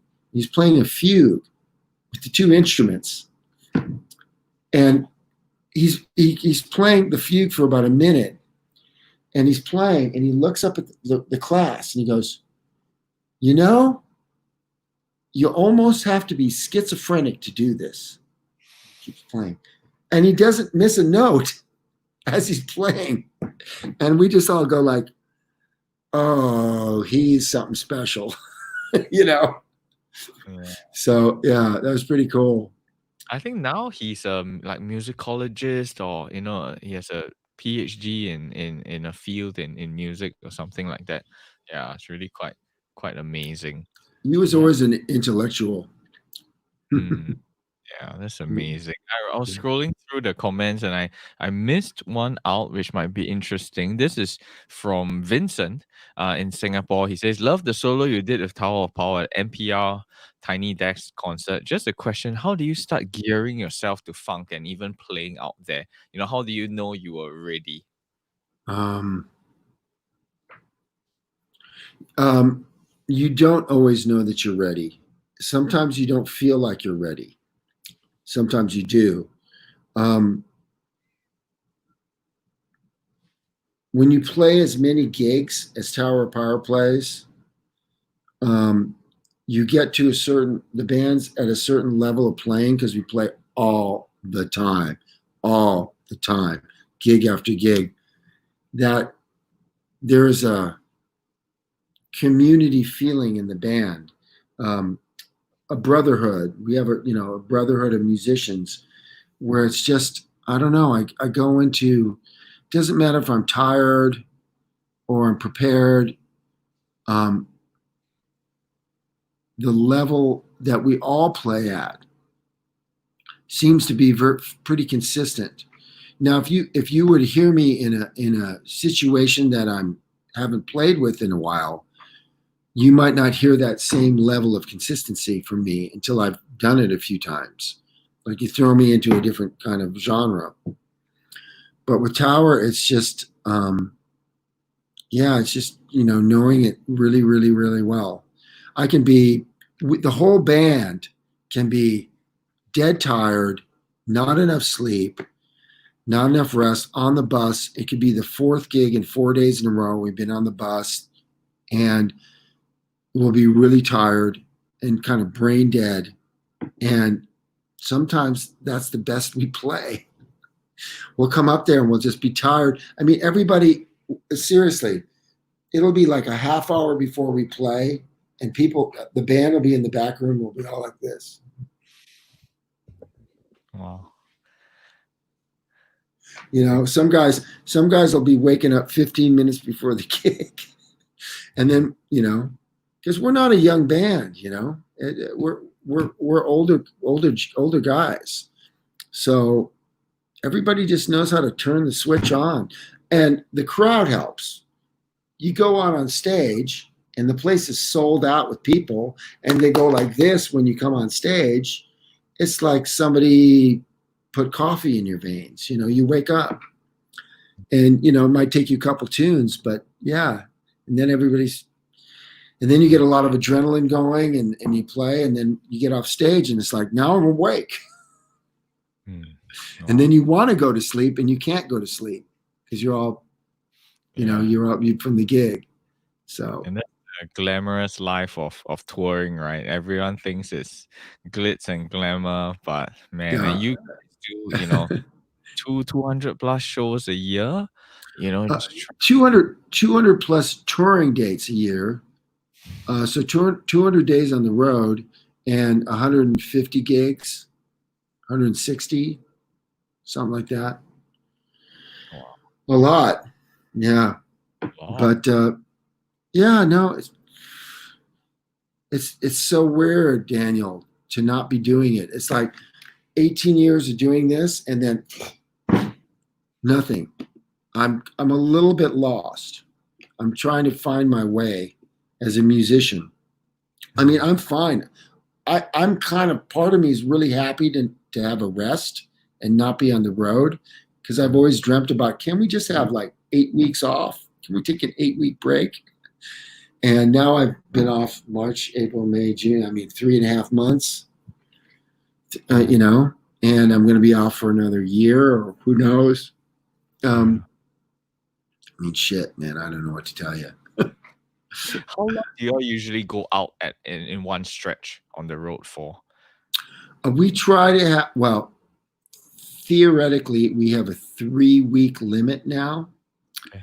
but that usually gets broken once a year, especially for Europe, because in order for us to make sure we make a nice profit in Europe, we kind of have to go into that fourth week. So 3 weeks is the rule, but for Europe, we'll kind of push that to almost a month, a whole month on the road. But generally, we're out between, in the United States, 12 to 17 days, maybe 3 weeks. And in that time, we'll do, if we're out for 12 days, so it'll be fly day. That's 2 of the days. And then we'll have 10 days in the middle, and we'll do 7 or 8 gigs in those 10 days. So we'll have 2 days off, maybe 3, at least 2. And then when you guys are back home, it's for like a week, and then you go out again, or? A short stop is 5 days, and a longer break would be up to 2 weeks. Somewhere between 5 days and 2 weeks, we're home. Wow, sometimes more than 2 weeks, and that seems like that's like almost a vacation. But the first few days you get home, all of us don't want to do anything. I get home, I sleep in, jet lag. The first day home, I'll watch a bunch of movies. I'll just sit on my couch and just chill. I just want to take a walk. And then the next day I try to think about what do I need to do around the house, and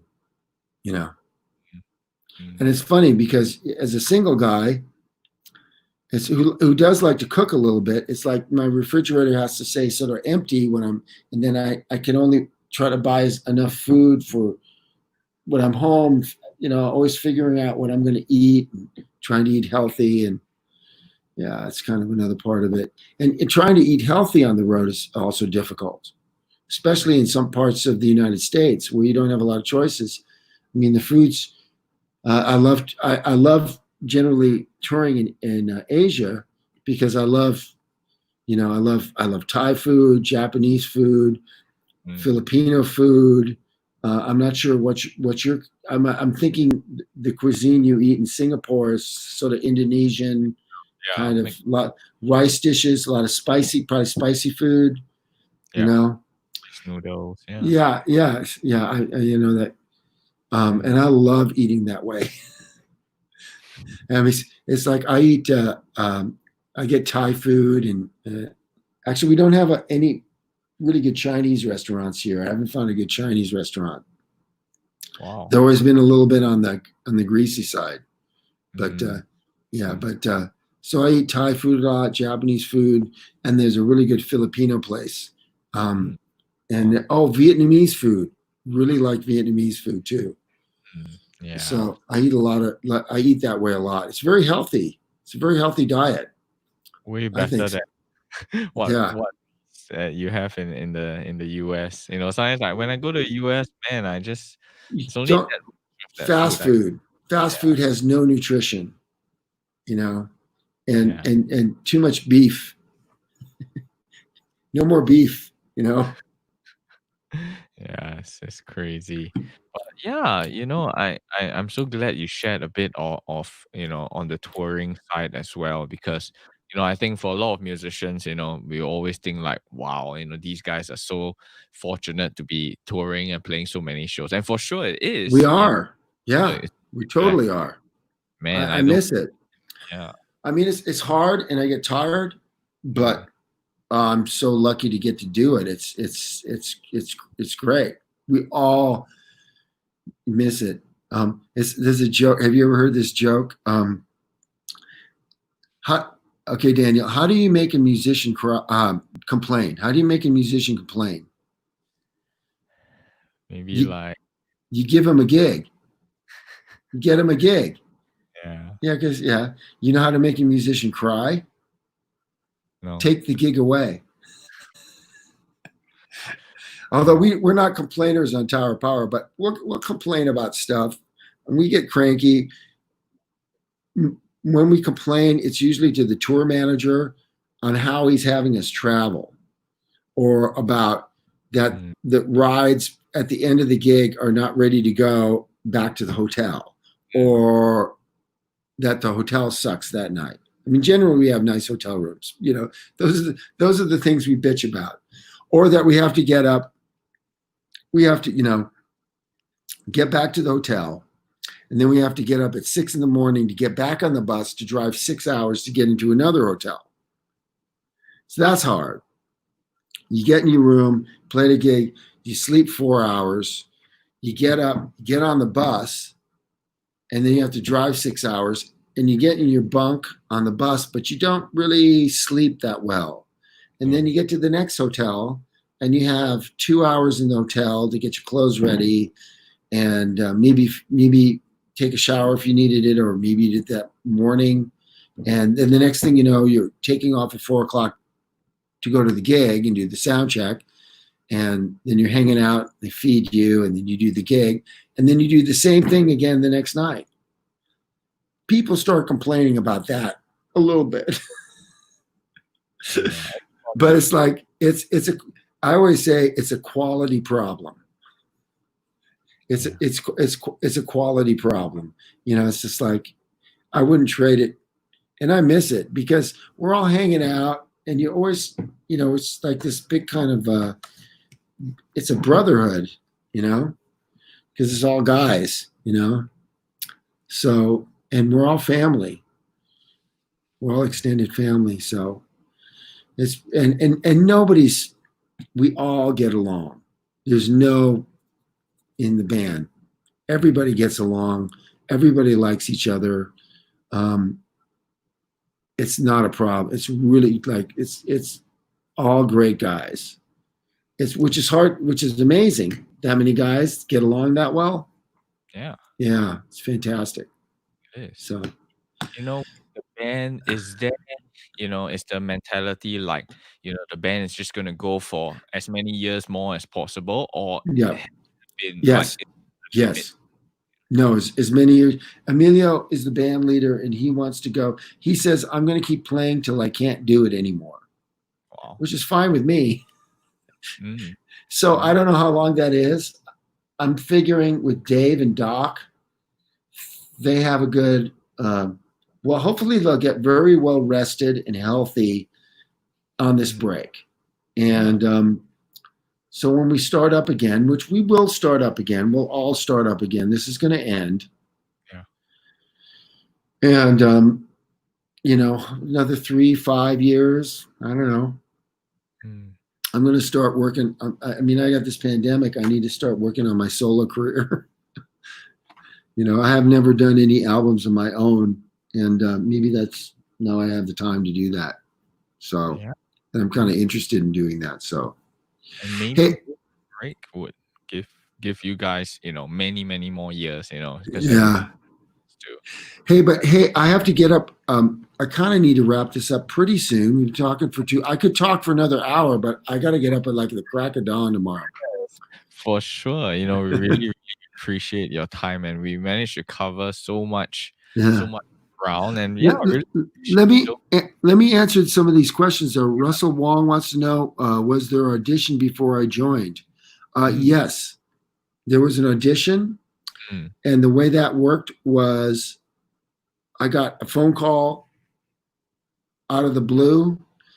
Actually, I'll tell the whole story. It was the year 2002. I was coming up to New Year's 2001, coming up to 2002. And I wasn't working the gigs I wanted to work. I was doing a wedding band, teaching lessons, and I hadn't been practicing like I wanted to. So I made a New Year's resolution. Do you guys do that in Singapore? Yeah. New Year's resolution. I'm going to do this differently next year. Yeah. So I'm going to start practicing every day. I'm going to start with like 30 minutes, at least 30 minutes every day. I'm going to practice. And so I did that. I did it 30 minutes, and then 30 minutes quickly became an hour. An hour became, by the first week, I was getting pretty much 2 hours a day. So I felt really good. I was working on some new stuff, and I remember this. It was January 19th, and my phone rang. And I picked up the phone, and it was the manager from Tower Power, and her name was Michelle Zarin. And she goes like, "Is this Tom Politzer?" And I go, "Yeah." Your name came up. Would you be interested in auditioning for Tower Power? And I said, "Heck yeah!" So my audition was. So we'll get back to you. So my audition was, the band was recording the CD Oakland Zone. You know, that's CD Oakland Zone. That's the first CD I'm on. It's called Oakland Zone. Came out in 2003. Very good CD. Very good Tower CD. I really like it. So they were recording that in San Francisco. And at the time I lived down in Palo Alto, which is just like 30 minutes from San Francisco. So about 10 or 12 days later, you know, I had an audition. Now, so when I hung up the phone, when she called me, I immediately got my CDs out, and I hadn't been listening to Tower Power. And I started listening to Tower Power for like a straight week. And I started just playing, you know, like I do, play over like I'm playing with the radio, just started soloing over all the Tower tunes. So, because I knew that my audition was going to be about soloing, because it was Lenny Pickett's chair, right? They were looking for a lead tenor player. I know the history of the band. The lead tenor player has to be a soloist. So I knew that what was going to be. And so I came into the studio, and the first thing they had me do is play the solo on Knock Yourself Out. And I remember the rhythm section started playing, and I waited 8 bars. And then I decided I'll let them play another 8 bars. So I actually sat there in front of my microphone and let the rhythm section play for 16 bars, because I wanted to hear what they were doing. I wanted to listen to them. And then I started playing. And then I started playing, and I soloed for like 3 minutes. Wow. And he cut me off. And he said, "That was great." That was really great. And I did. I played really, really well. I did a great audition. I left that audition going like, if they don't hire me, it's not because I did a bad audition. I played really well. I felt really good about my playing. And if they don't hire me, it's just because they like somebody else better. And there's nothing I can do about that. I played really well. I felt really, it wasn't like I went to the audition. I went like, "Oh man, I really screwed up. Oh, I really, you know, I didn't feel that way. I felt like I did a good audition." And I was nervous. Actually, I wasn't so much nervous. I was very excited. I had a lot of adrenaline. And then I ended up, obviously, they liked my playing. And then they got the call back. And that's when they sent me all the music. And I had to learn all the music and come out and do a live gig with them. And I did the live gig, and I was allowed to read the music. And a lot of the charts were wrong. And I fixed them all on my own, which was really good, because when I got to sound check, you know, they were trying to tell me, "We have to teach you this part because the music's not right." And I'm going like, "Well, you gave me the CD of the live show, the current live show, and you gave me the chart, and they didn't match up. Like there's like 3 or 4 songs that weren't right."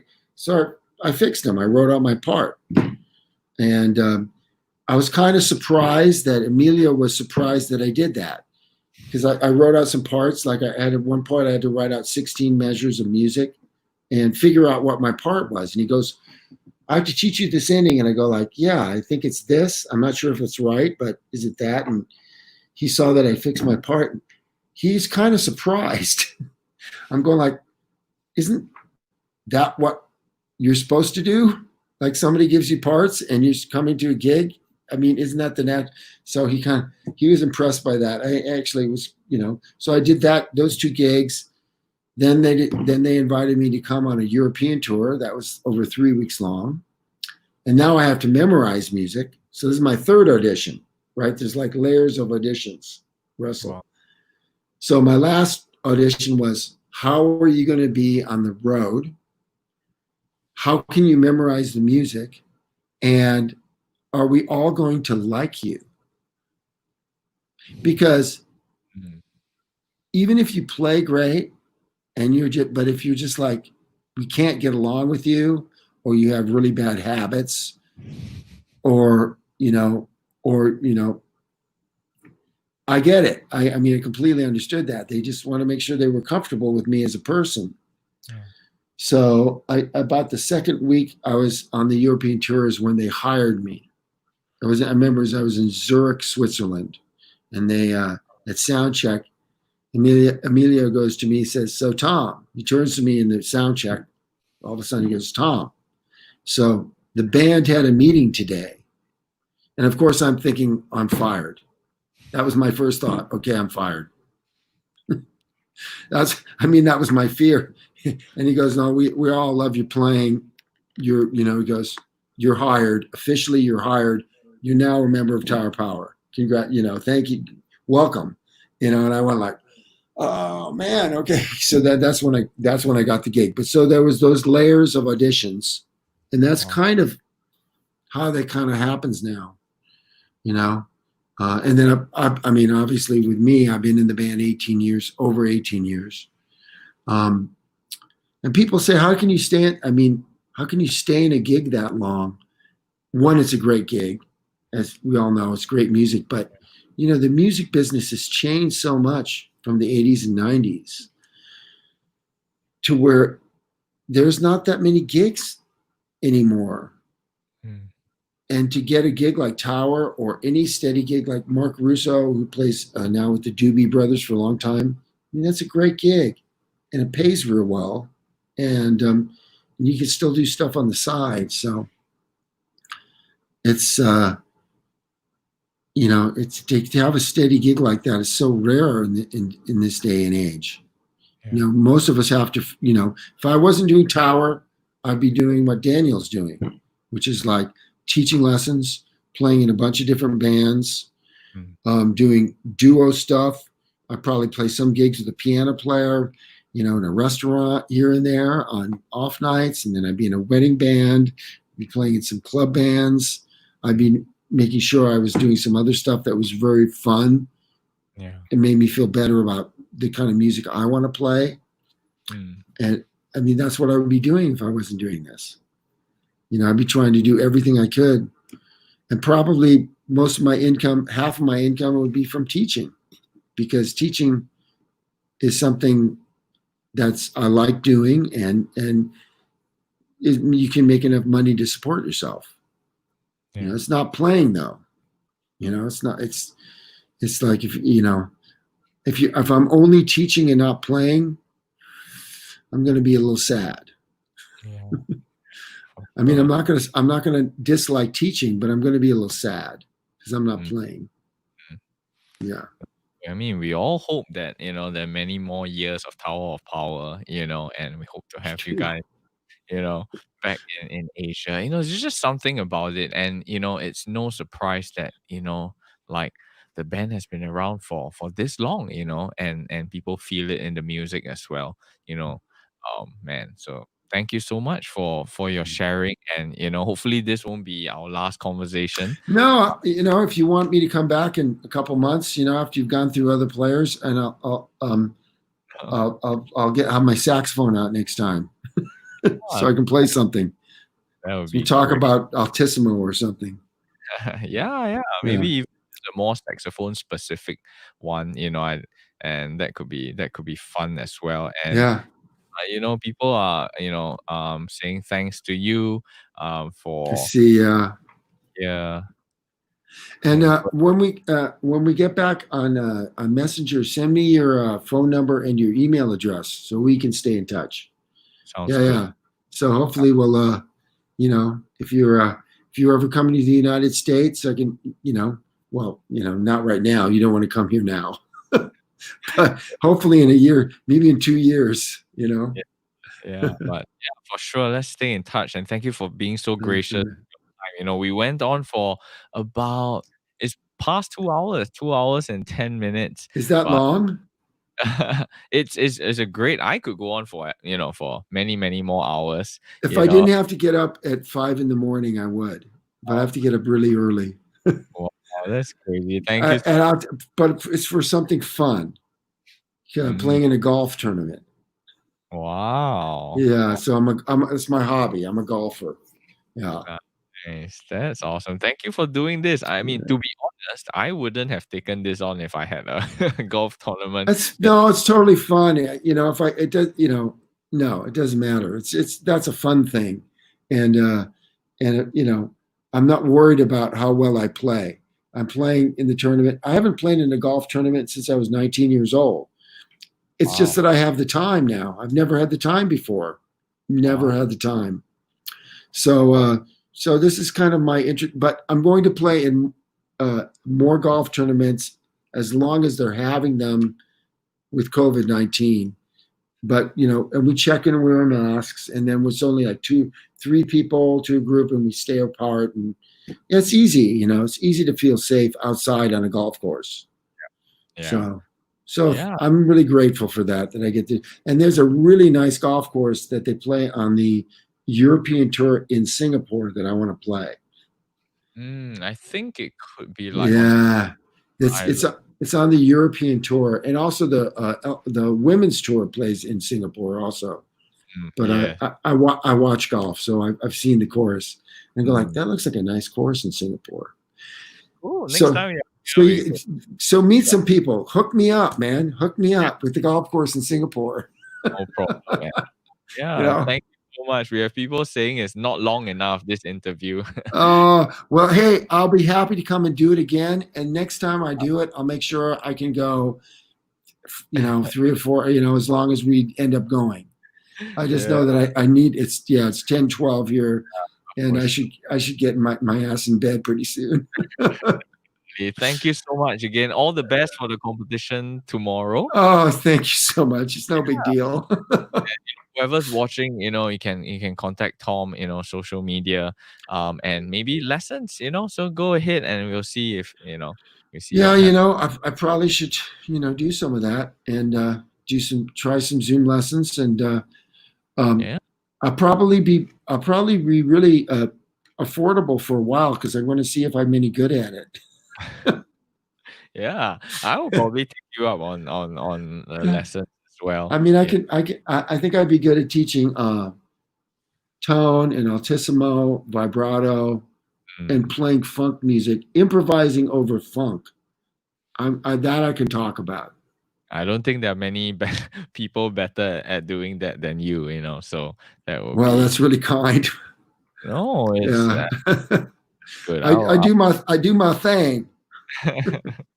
Yeah, Thank you so much. yeah. And thank you once again, you know, for those who are watching. If you haven't Okay. subscribed to my channel, you can go ahead. And if not, you know, see you for the next session. And Yeah. Tom, thank you so much. I'm Have a just, good I'm rest. just, I'm reading Oh, okay. Adomas's comment. Yeah. Yeah, I haven't seen that. Let me see. Time live and oh 2012. yeah. Uh, I